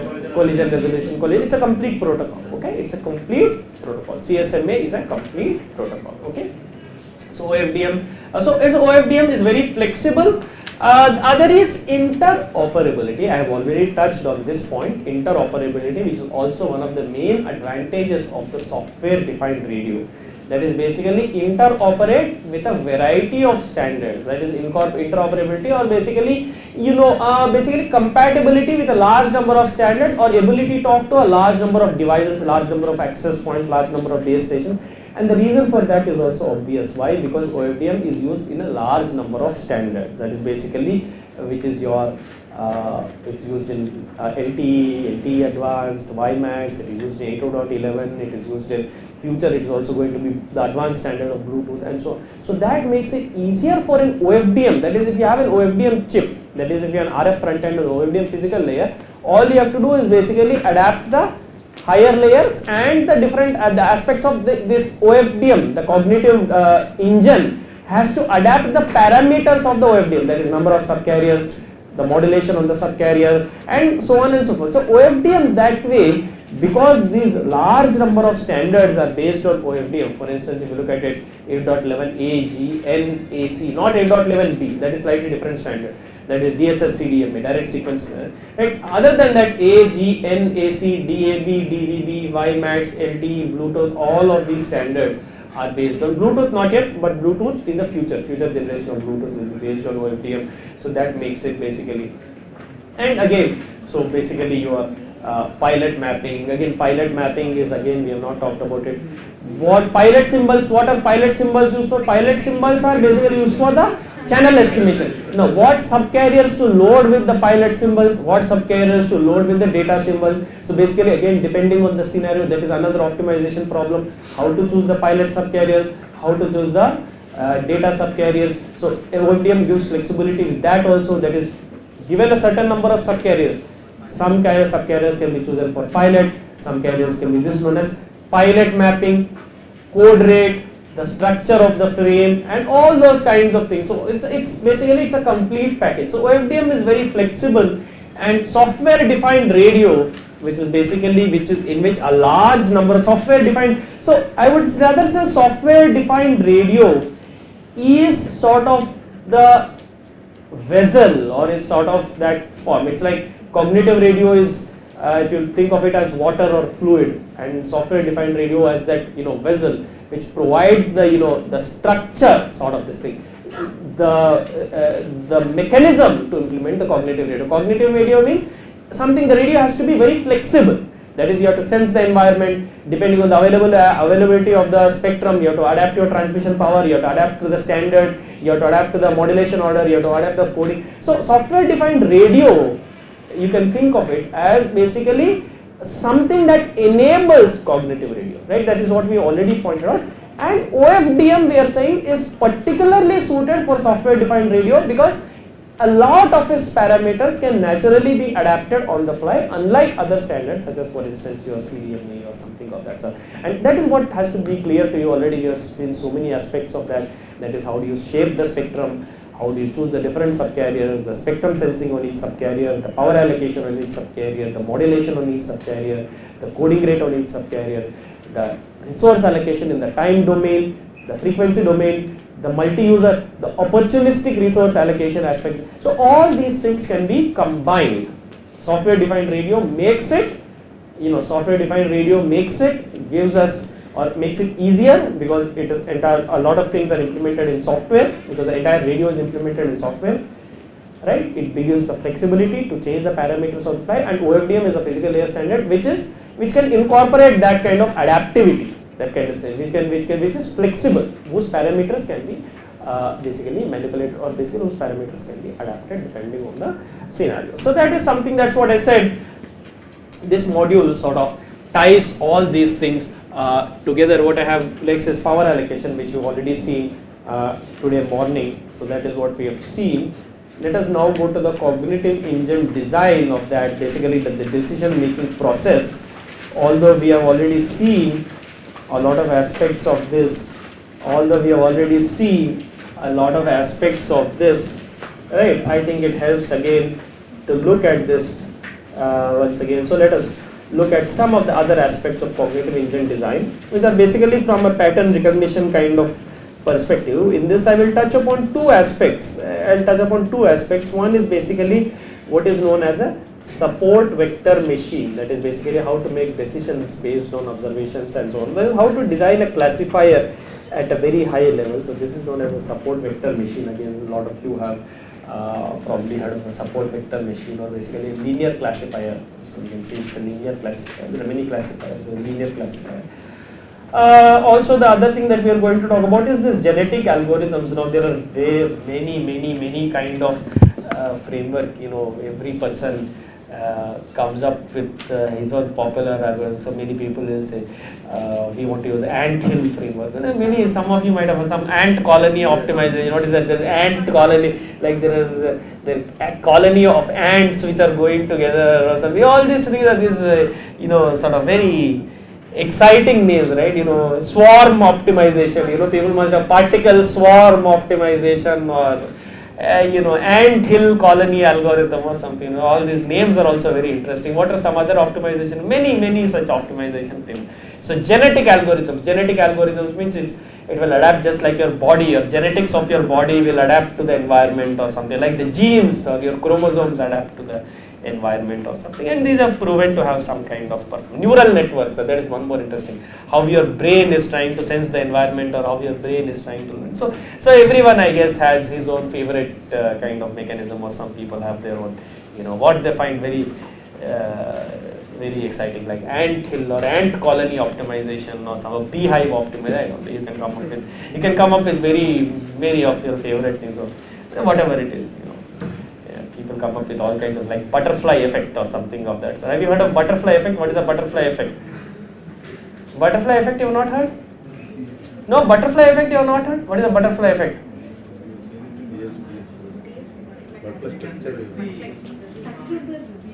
Not structure. The butterfly effect, I am calling butterfly effect. You've seen this movie, Dashavataram movie, you've seen? What happens in that movie? You can sense the happening of tsunami. How are you sensing the happening of the tsunami? Not sense the happening of the tsunami. What is the effect? No, you don't know what is butterfly effect? No, butterfly effect, you don't know what is butterfly. Butterfly effect. You must have heard about chaos, you must have heard butterfly effect or something of that sort. No? People have not heard of butterfly effect. What happens in butterfly effect? Okay, find out about butterfly effect then you can incorporate it in cognitive radio. What is the meaning of butterfly effect? There are many things, many things are there, many things are there. Okay, so all of these are, what I am saying is there are many sort of very interesting, very exciting, very sensational kind of things that people can use, butterfly or whatever this thing, ant colony optimization, beehive optimization, small swarm optimization, this optimization, that optimization. Huh? Big Bang in crunch. Big Bang? Big crunch. What is that again? Another theory, sir. Another theory, okay, so it's different theory. Big Bang theory also. You're not talking about Big Bang theory, that TV serial, right? Or TV as a serial called Big Bang theory. Big Bang theory. But that is TV serial, no? You are saying cognitive radio can also be used to see the Big Bang theory. Watch Big Bang theory. Okay, so fine, so we have Big Bang theory, apparently Big Crunch or Big Bang theory, so we have many kind of these things. So we can look at all of those again. All of those are different kinds of, schemes that one can explore. So the first thing, let us start with this concept of,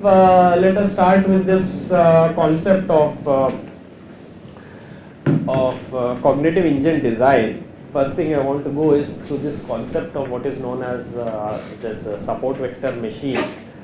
So again, as I said, learning, one of the names that you can call this thing is also basically learning theory. Learning theory means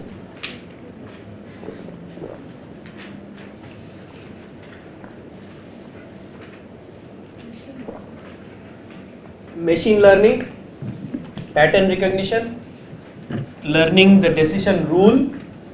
Learning means just like the learning that we use in this context, learning the decision rule, right? So you have different objects or you have different observations.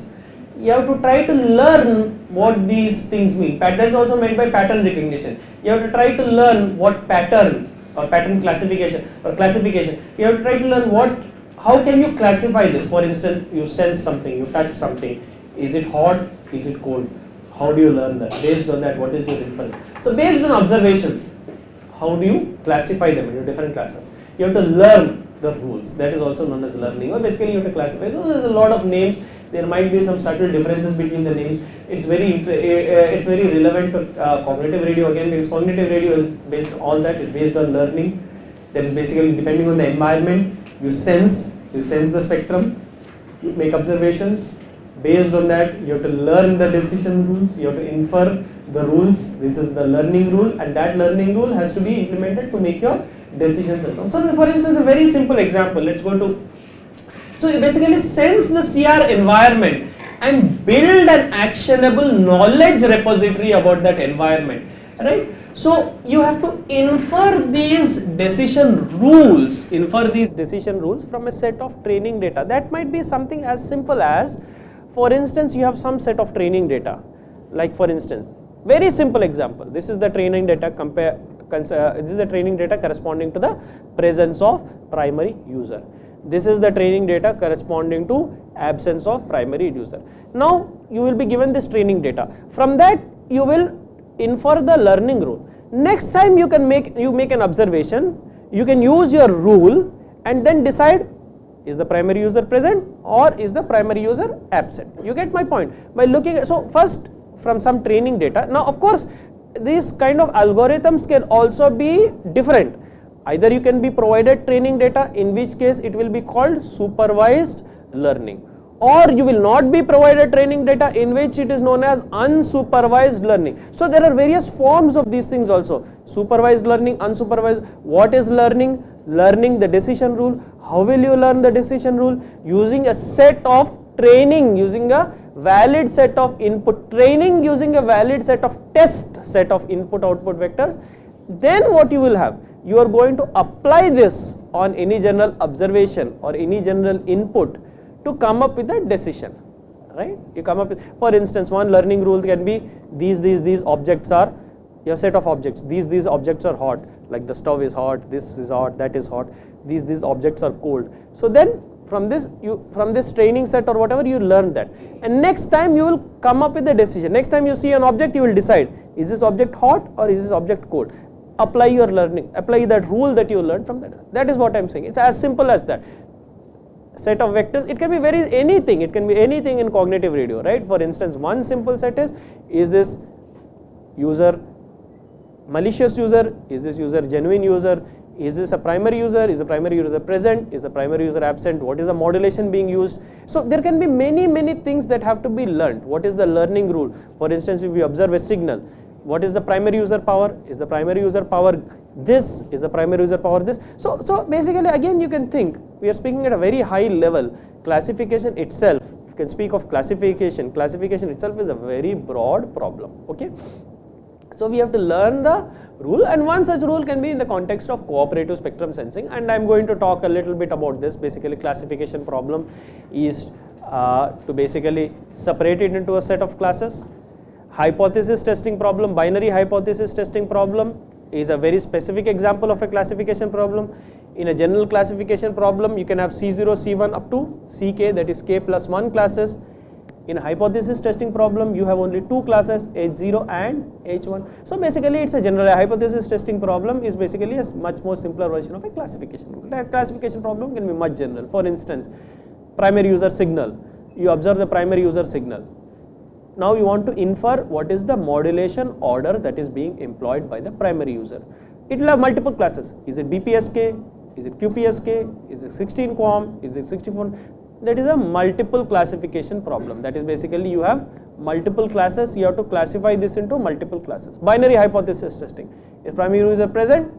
Primary user absent. It's a binary hypothesis testing problem. Okay, so based on this you can similarly derive. Based on this you can develop the theory. Based on this you have several frameworks for this classification kind of thing.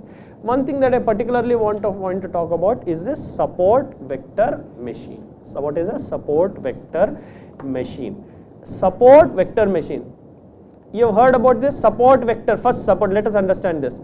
Support vector machine. What is a machine? Machine means which performs some task.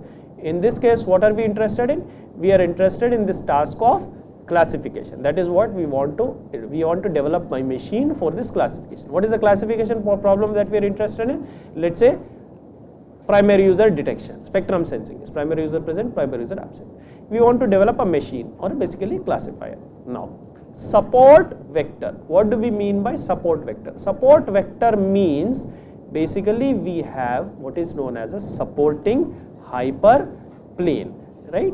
So this classifier is a linear classifier in which divides these set of observations into two classes. One is the presence of the primary user, other is the absence of the primary user. Okay, one is the presence of the primary user, other is the absence of the primary user.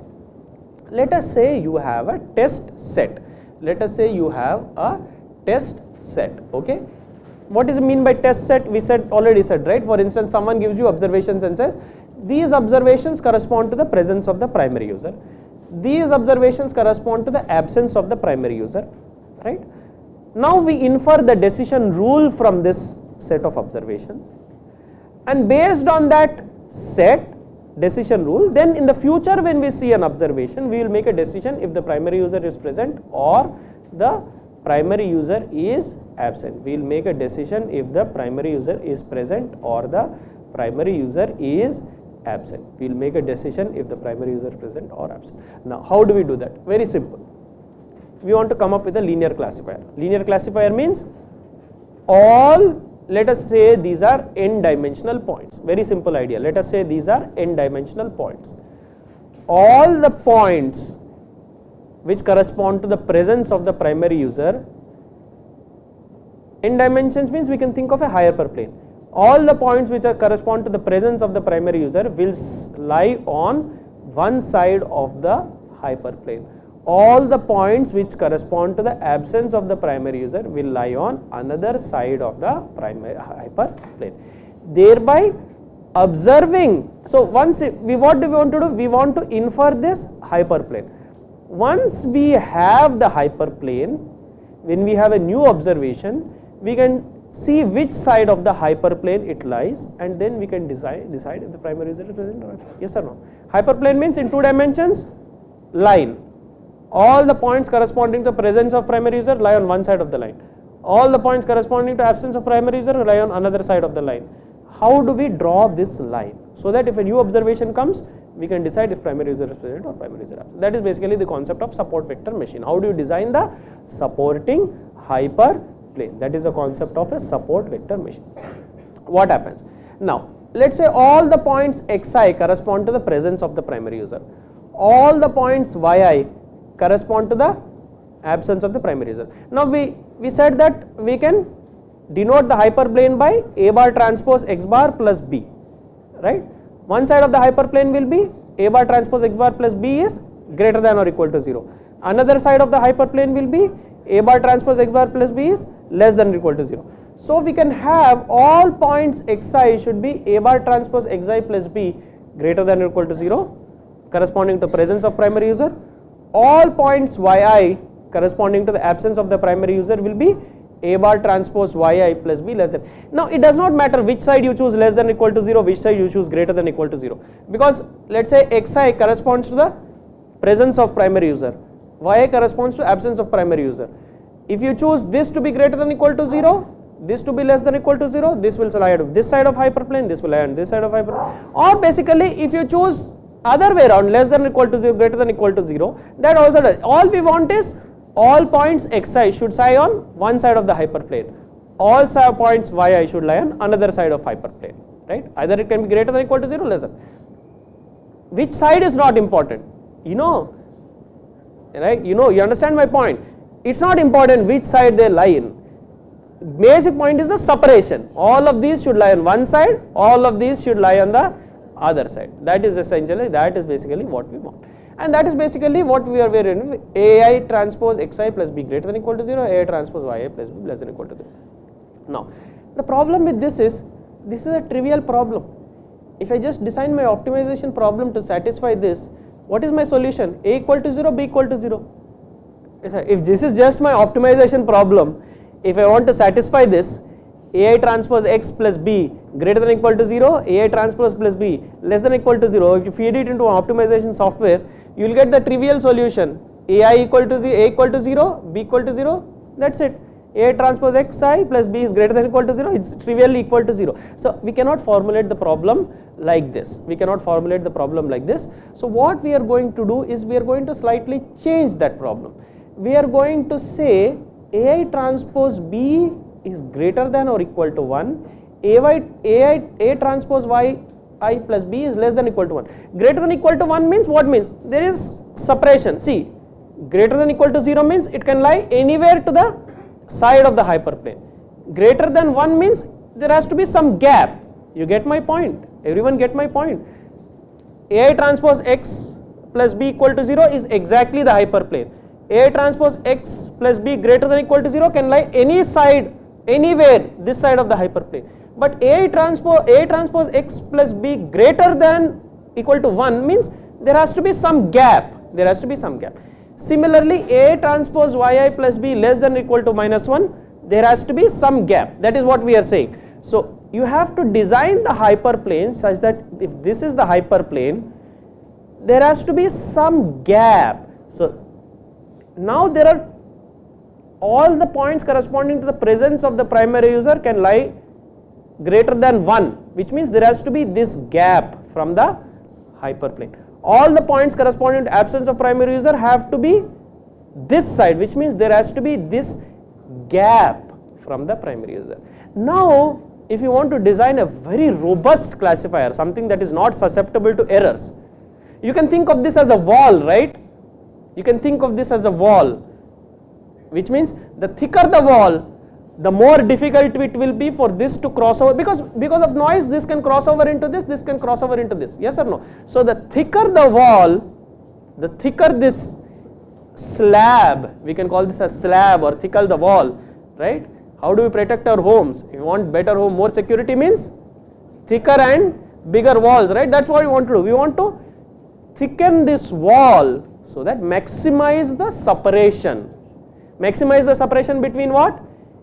A transpose Z plus B equal to 1, A transpose Z plus B equal to -1. Maximize the separation between these two. What is the separation between these two? You can show that the separation between these two is 2 divided by norm of A, where norm of A is the norm of this vector, 2 divided by norm. We want to maximize the separation, which means maximize 2 divided by norm of A. Maximize 2 divided by norm of A means minimize norm of A. That is a convex optimization problem, yeah? Norm of A, correct? Minimize norm. Norm is convex objective function. Convex that is the basic idea in support vector machine. Basic idea in support vector machine is minimize the norm of A such that all vectors xi lie on one side of the hyperplane, that is greater than or equal to 1. All vectors yi lie on another side of the hyperplane, that is less than or equal to minus A. And then you are maximizing the thickness. You are maximizing the thickness of the wall. You are maximizing the thickness of the wall. And this is a basic form of support vector machine. Then you have different kernels. Different kernels means you don't need to get into the details of that. If you are interested in support vector machines, you can look into appropriate books. That is basically how do you calculate this inner products between these different points and so on and so forth. So this is known as kernel SVM or support vector machine with a nonlinear kernel, exponential kernel or so on. So don't worry too much about it. This is the basic idea behind the support vector machine. That is, you want to design a hyperplane such that all points for the corresponding to the presence of the primary user lie on one side of the hyperplane, all points corresponding to the absence of the primary user lie on the other side of the primary hyperplane, and you want to minimize the distance of these two hyperplanes, distance of separation, so that the error, the crossover error, the probability that one will cross over into the other is low. Okay. Now, what will happen if there are already some crossovers? Already some crossovers means if you have this kind of points, sometimes it might be difficult to come across with a hyperplane. See what will happen if you have a lot of points, training set, but some points are over here, some points over here. It is very difficult to design a hyperplane which exactly separates the point. You get my point? For instance, let me just draw it again very simply, very simple, very simple. It's if you have, for instance,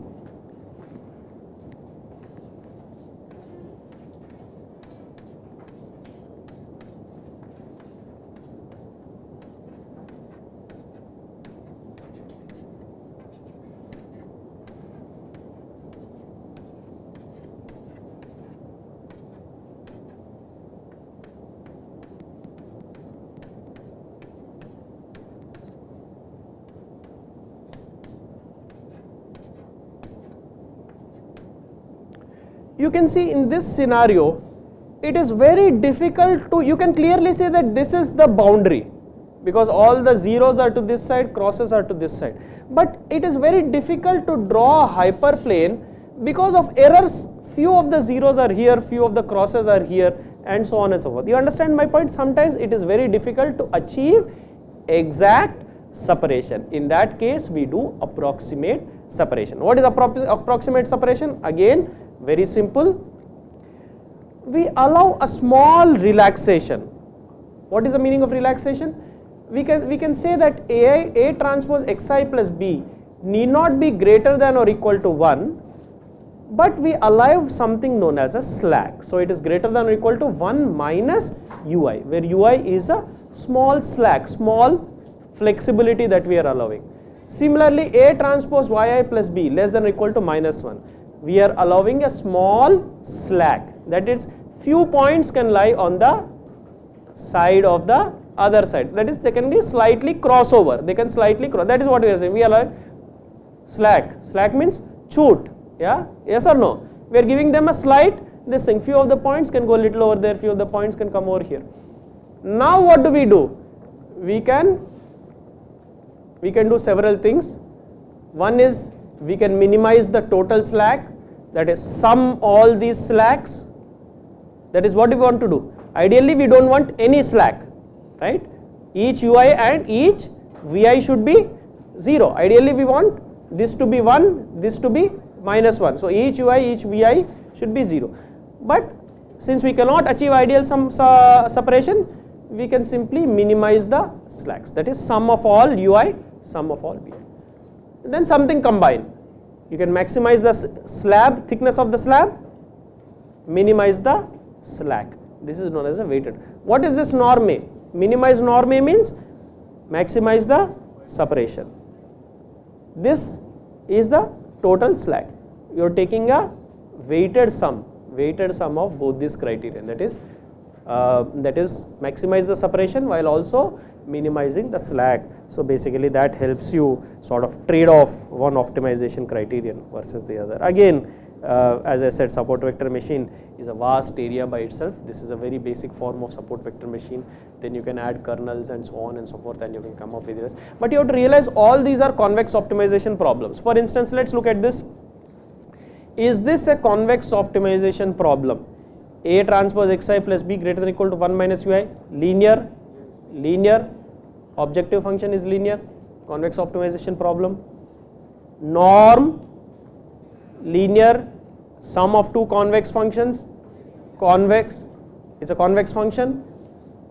Linear constraint, convex optimization problem. So all these are convex optimization problems. Therefore, even though we don't have a closed form solution, these can be solved efficiently. That's what we are saying. These can be solved very efficiently to come up with the support vector machine.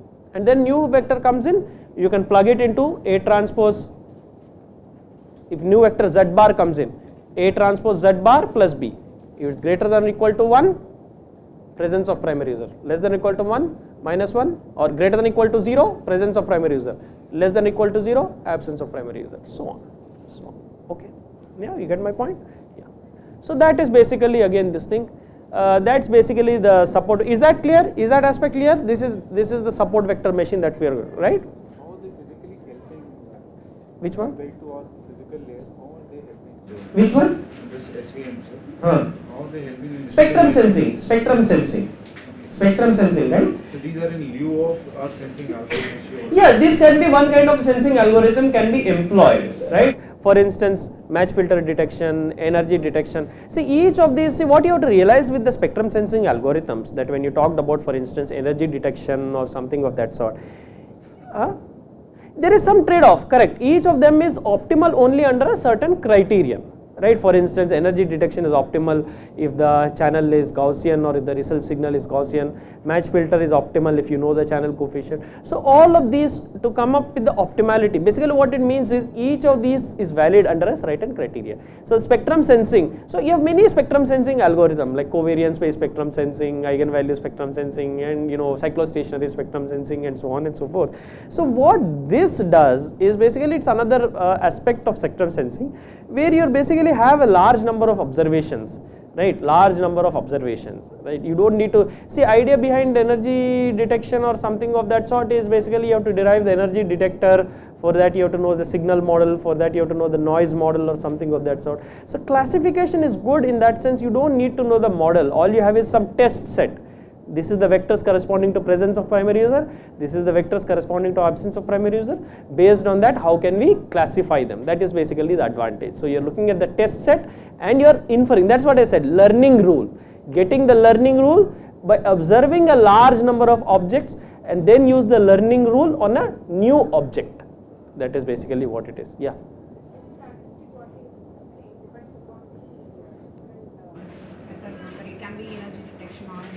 Yeah, it can be anything. It can be mesh filter detection, covariance detection. All these different tests are texting. They depend on the system model, and they depend on the probability density function, or probability distribution of this thing. Which detection scheme is optimal or should be used under which criteria.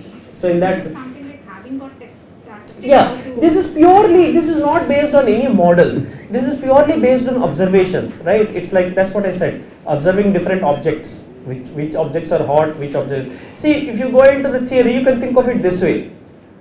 For instance, spectrum sensing is like going into the theory. For instance, fire is hot, this thing is hot, or you know some object over here if it is hot or something, then you develop a theoretical model for that, right? Now this is purely based on observation, test set. You see a bunch of objects, you know these objects are hot, you see a bunch of objects, these objects are cold. If you see a new, from this you learn the decision rule, then you apply it to the new, without using the theory, you apply the decision rule on the future object. That's what I am saying. So you can develop the model, spectrum sensing algorithm from the system model and the theory, or you can develop a spectrum sensing model, or you can basically develop a classification algorithm basically by looking simply at the objects. That is what I am saying. That is, this is the problem of classification. Okay, fine. Is that clear? Now next topic, this is the genetic algorithms. That's what we said, right? It's an exciting topic, genetic algorithms. Everyone has his own favorite optimization paradigm. This is known as genetic algorithm. Genetic, just like our genes adapt, or just like. And again, this is personally I have never used genetic algorithms, so I cannot vouch for the accuracy or the performance of these genetic algorithms. But well, if you are interested, I think what is Big Bang, Big Crunch, or something like that. So you can use genetic algorithms also. Then you can compare fuzzy and neural networks. So many things are there. Swarm, fuzzy, neural networks, ant-hill optimization, ant colony optimization algorithm, and what else? Cat song. What? Cat swarm. What is that? Cat swarm. Cat swarm. Cat swarm optimization. Acha, particle swarm is different. Cat swarm is different. Acha. Huh? Why only cat? What about dog swarm? No dog. What is that? Oh, many things are there. Many things are there. There must be many things. Many things must be there. Many things must be there. So it's like, yeah. So yeah, many things can be there. I'm sure each optimization problem is very interesting by itself. Let's look at genetic algorithm. Genetic algorithm is very simple. Again, genetic algorithm can be used to adapt a large number of parameters, such as again the coefficients of the equalizer, the power levels, what is the power to be transmitted on each subcarrier, the modulation schemes. For instance, the same optimization that we have done, convex optimization. You know, convex optimization might not be always possible. It's not always possible in the sense, of course, if the objective function is convex, it is nice because we have been able to write the rates in terms of convex optimization. Now, it's easy to see in some cases it need not be convex. For instance, of course, again, I don't know if you'll be able to appreciate it, but let's say if you have a complicated scenario, for instance, if you have, how do you put it, primary users, secondary users, primary users are causing interference to the secondary user is causing interference to the primary user, or basically secondary users itself, secondary user 1 is causing interference to secondary user 2, secondary user 2 is causing interference to secondary user 1. Now if you look at the SNR, power of SNR, secondary user 1 will be in the numerator, power of secondary user 2 will be in the denominator, because secondary user 2 will cause interference to the first secondary user. Similarly, secondary user 1 will cause interference to the second secondary user. So in that case, you can clearly see when the powers come into both numerator and denominator, it will not be a convex function anymore. So it will be log 1 plus SNR, which will be some complicated function of powers of the secondary users. And then you can see what I'm trying to motivate here is that basically in many scenarios, the SNR, the rate optimization, etc., especially when you're considering interference and so on, it might not be a convex problem, it might not be very straightforward. If the problem is non-convex, then there is only so much we can, we have to take recourse to either one of the non-convex approaches, or basically we can use one of these algorithms. The idea behind all these genetic algorithms, etc., is basically that can be applied to a wide class of problems, such as problems, especially problems, non-convex problems, we can solve it very efficiently. It's basically the relevance is only for non-convex problem. When the cost functions become non-convex, how can we solve these different problems? Because non-convex problems tend to be particularly hard. Non-convex problems, solving non-convex problems, and non-convex also means a very big problem, because see, convex problem, we know what is the advantage of convex problem. Convex problem looks like a bowl, which means it is a unique minimizer. But non-convex problem, what is the problem? It can look like this, one minima here, one not really minima, one infimum here, one infimum here. So there is derivative vanishes here, it can look like this. You get my, this is the real minima, but sometimes you can think that is the minima, local minima. This is known as the problem of local minima. You get my point? Local minima. Non-convex optimization problem can look like this is the actual minima, but this is a local minima. You can think that this is the actual minima, but sometimes you might correct. This will not happen in convex because convex has only one minima, unique minima. So there are many problems when the problem is non-convex, especially the problem of local minima, especially the problem of how are you going to design the optimization problem. So genetic algorithms is one kind of a thing. It's based on the Darwin's natural evolution principle. In the genetic algorithm, you have a population, right? A population comprising of individuals. What are these individuals? These individuals simply are every possible solutions, right? There is a large population of solutions, possible solutions. Among this large population, one of the solution is optimal. One of the solution is optimal. One of the population is a fittest. Like one of the, for instance, if I look at all this classroom, this is a population of individuals. One of the individual is fittest, right? One of the individuals is fittest. Okay, so that's what we have to. We have to see who is the fittest individual, which means which is the best possible solution for this particular given problem. And you basically evolve the population. And what does Darwin's principle say? Darwin's principle, survival of the fittest. What does it say? Only the fittest will survive. Yeah, yes or no? Only the fittest will survive means only the optimal solutions, only the solutions which are optimal, which are the fittest solutions, only amongst the population, only the fittest members of the population or only the optimal solutions will survive as you evolve the population. That is basically the idea behind genetic algorithm. That is basically idea behind genetic. Is that same idea behind Big Bang? Big Bang. Slightly different ideas, yeah, slightly different ideas. Very good. So Big Bang, I have to learn more about Big Bang maybe. Next time, next cognitive radio course, we have to include Big Bang. What is a Big Bang algorithm? Or maybe cat swarm, ant hill, or we can make probably one course out of just optimization algorithms. Genetic algorithm, Big Bang theory, cat swarm, ant hill algorithm, all these algorithms, one after the other, one course on optimization algorithms for cognitive radio. Maybe that will be very interesting and also colorful. So the population will evolve over a period of time. I think these algorithms, one of the advantage of these algorithms is also that they are very simple to implement. They are very simple to implement in the sense that maybe you require a lot of computing power, but convex optimization means first you have to frame convex optimization problem, you have to find the solution, something of that sort. Genetic algorithms very simple. I mean all these algorithms, for instance, I'll tell you how the genetic algorithm.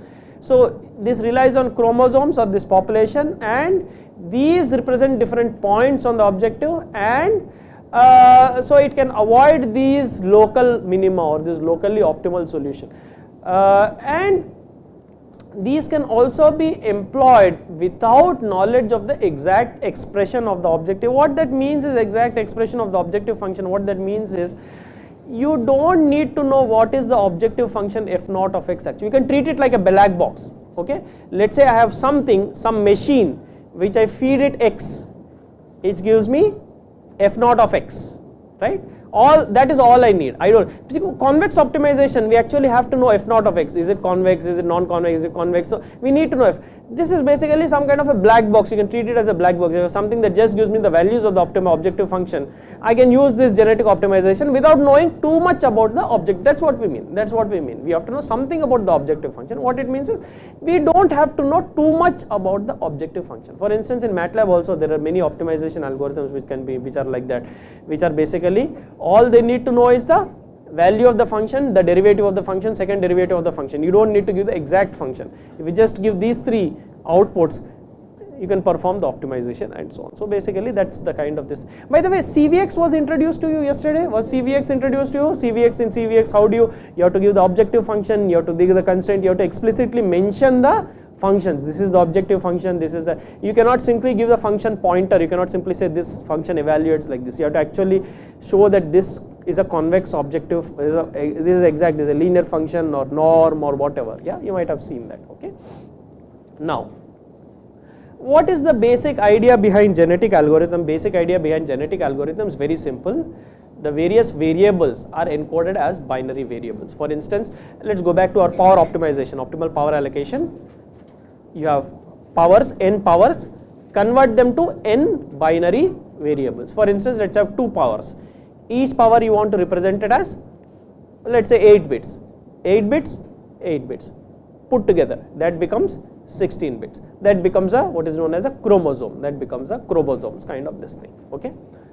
So this first 5 bits represent this variable, next 5 bits represent this variable, and so on. So all the variables you convert to bits, string them together like a chromosome. Then these chromosomes are replicated. These replicate to produce the successive generations of population or successive generations of chromosomes. And what we have said is that they follow the principle of the survival of the fittest. Survival of the fittest means the fittest chromosomes will replicate more often. So fittest chromosomes, the population of the fittest chromosomes will increase, right? So this will provide the successive generation.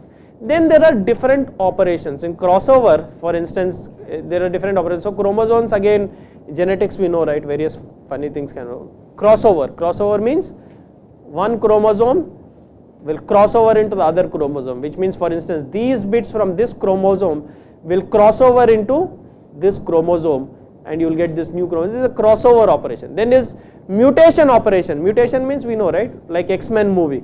Some chromosomes are mutated, you get different object or some different kind of organism, right? So this bits zeros are randomly flipped to 1 and so on. So these are the different operations. There are, I think, many more operations. I think these are the two most popular operations. There is a crossover operation, mutation operation, and population replicates in proportion to the fitness. That is, the proportion of individuals who are fittest will replicate with greater probability. So you have to randomly choose. I think the algorithm functions as follows. Each chromosome you have to randomly choose with a probability. What is the probability? Probability should be proportional to the fitness. That is, the fitter individuals should be chosen with more probability, because fitter individuals will survive. The individuals who are not fit will slowly deplete. Yeah, yes or no? Individuals who are not fit slowly will, what will happen? Will fail or will deplete. So you have to evaluate the fitness, select pairs of best ranking chromosomes, apply the crossover operation, apply the mutation operation, keep repeating this thing until this repeats. Yeah, so that is basically your genetic algorithm, and then you stop when a maximum number of iterations or some maximum number of iterations is crossed, or basically some fitness value is greater than a particular threshold, or so on. And what we have is, again, I'll just go over these real quick. You can have different metrics. One is the link margin.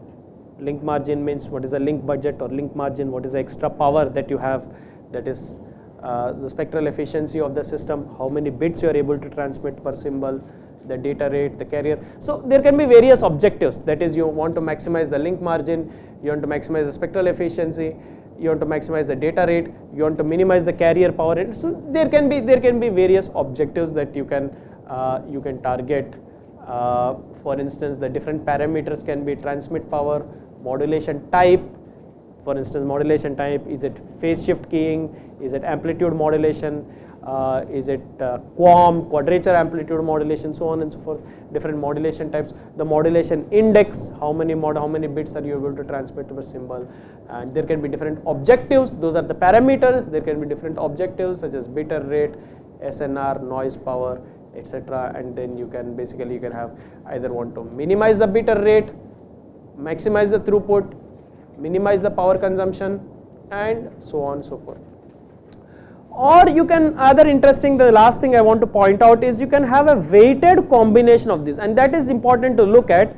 See, the cognitive radio is supposed to operate in different environments, right? For instance, one is this disaster relief kind of environment where you have an emergency kind of scenario, right? You have an emergency kind of a scenario means basically you don't care about the power, but the reliability of the connection has to be high, which means you don't need to minimize the power, but you need to probably minimize the bit error rate. So in that case, you have to focus on the bit error rate.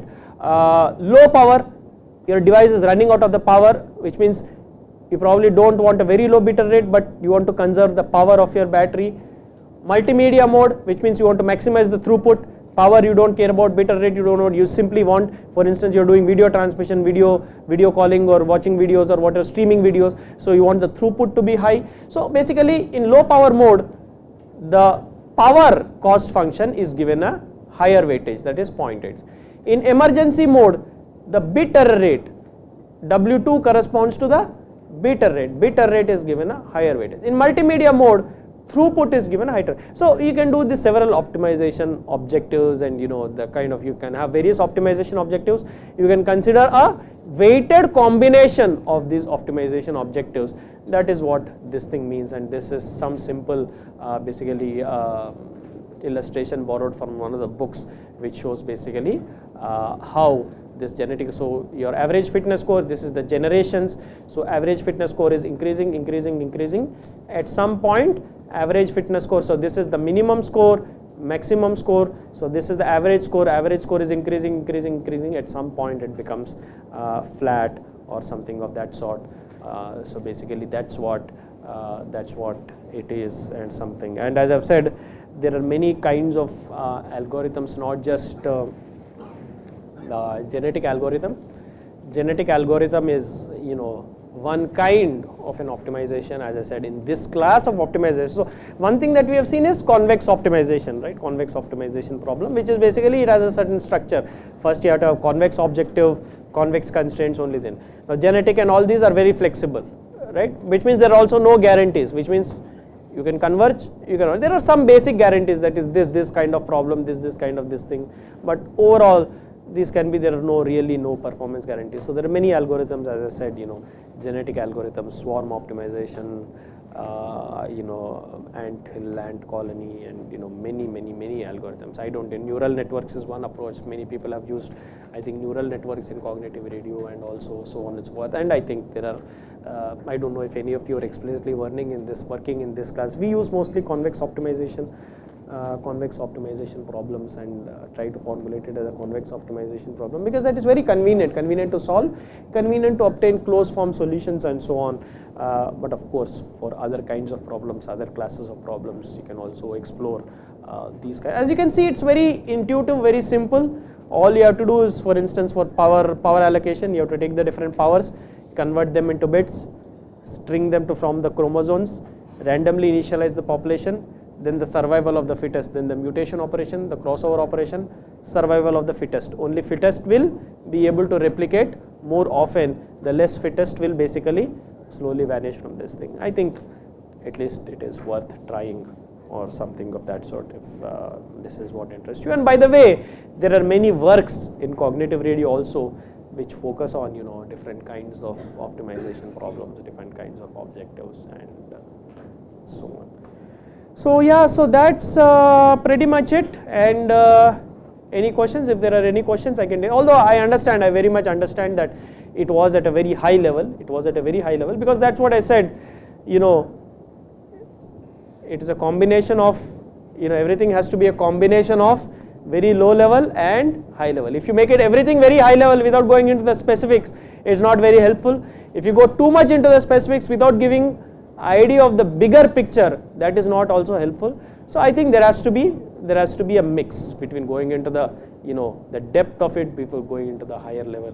I hope we have been able to strike the balance of all the topics that we have covered for the last, I think, of course, what Professor Varshney covered, and also what I covered for the last couple of days, going, I think, into the specific, or rather should I say a little too deep into the specifics, maybe. I don't know how to put it. We went a little too deep into the specifics, right? So this is basically sort of a high level idea which ties all these things together.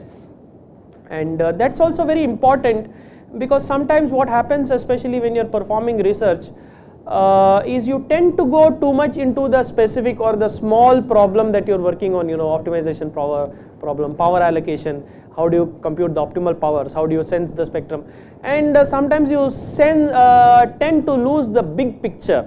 That is fine, you sense the spectrum, but then what? What happens after spectrum sensing? What happens after optimal power allocation? What about the policy aspect? What about the learning? Sometimes what is the game aspect? It's good to have a higher level picture of the whole thing. It's good to have, it's like reading a map, right? Where the different buildings are, where the different things are, and then you find your way through the different things. It's good to have a higher level perspective, because in my opinion that gives you an idea or overview of a lot of things, and that tells you what are the different problems or what are the different challenges in the specific areas, and then you can choose an appropriate area to focus on or something of that sort. So I hope in this course we have been able to cover both those aspects, trying to give you a higher level overview and as well trying to focus on the specifics of some of the aspects or specifics of as at least some of the aspects, or in fact even many of the aspects, because remember we have covered several concepts: spectrum sensing, estimation theory, detection theory. Detection means basically spectrum sensing, malicious users, that is the Byzantine aspect, the cooperative spectrum sensing, the cooperative aspect, the wireless channel fading aspect, and the compressive sensing, the filter bank sensing. So many aspects, and there is always possibility for more. Maybe if you stay a month or a year, you can carry more. But I know that all of you, as you said, I think eager to go back to your this thing, and it's a slightly different course. We have a 10-day course and so on. So I think with that note, let me conclude this course. Let me again, before concluding it, I'll speak a little more later, but I think first let me formally conclude this course with thanking all of you. First of all, of course, thanking Professor Varshney once again. He's not here right now, but of course, thank him once again that he was able to join us and make this Gyan course possible. And again, thank you all for showing the interest to participate in this course.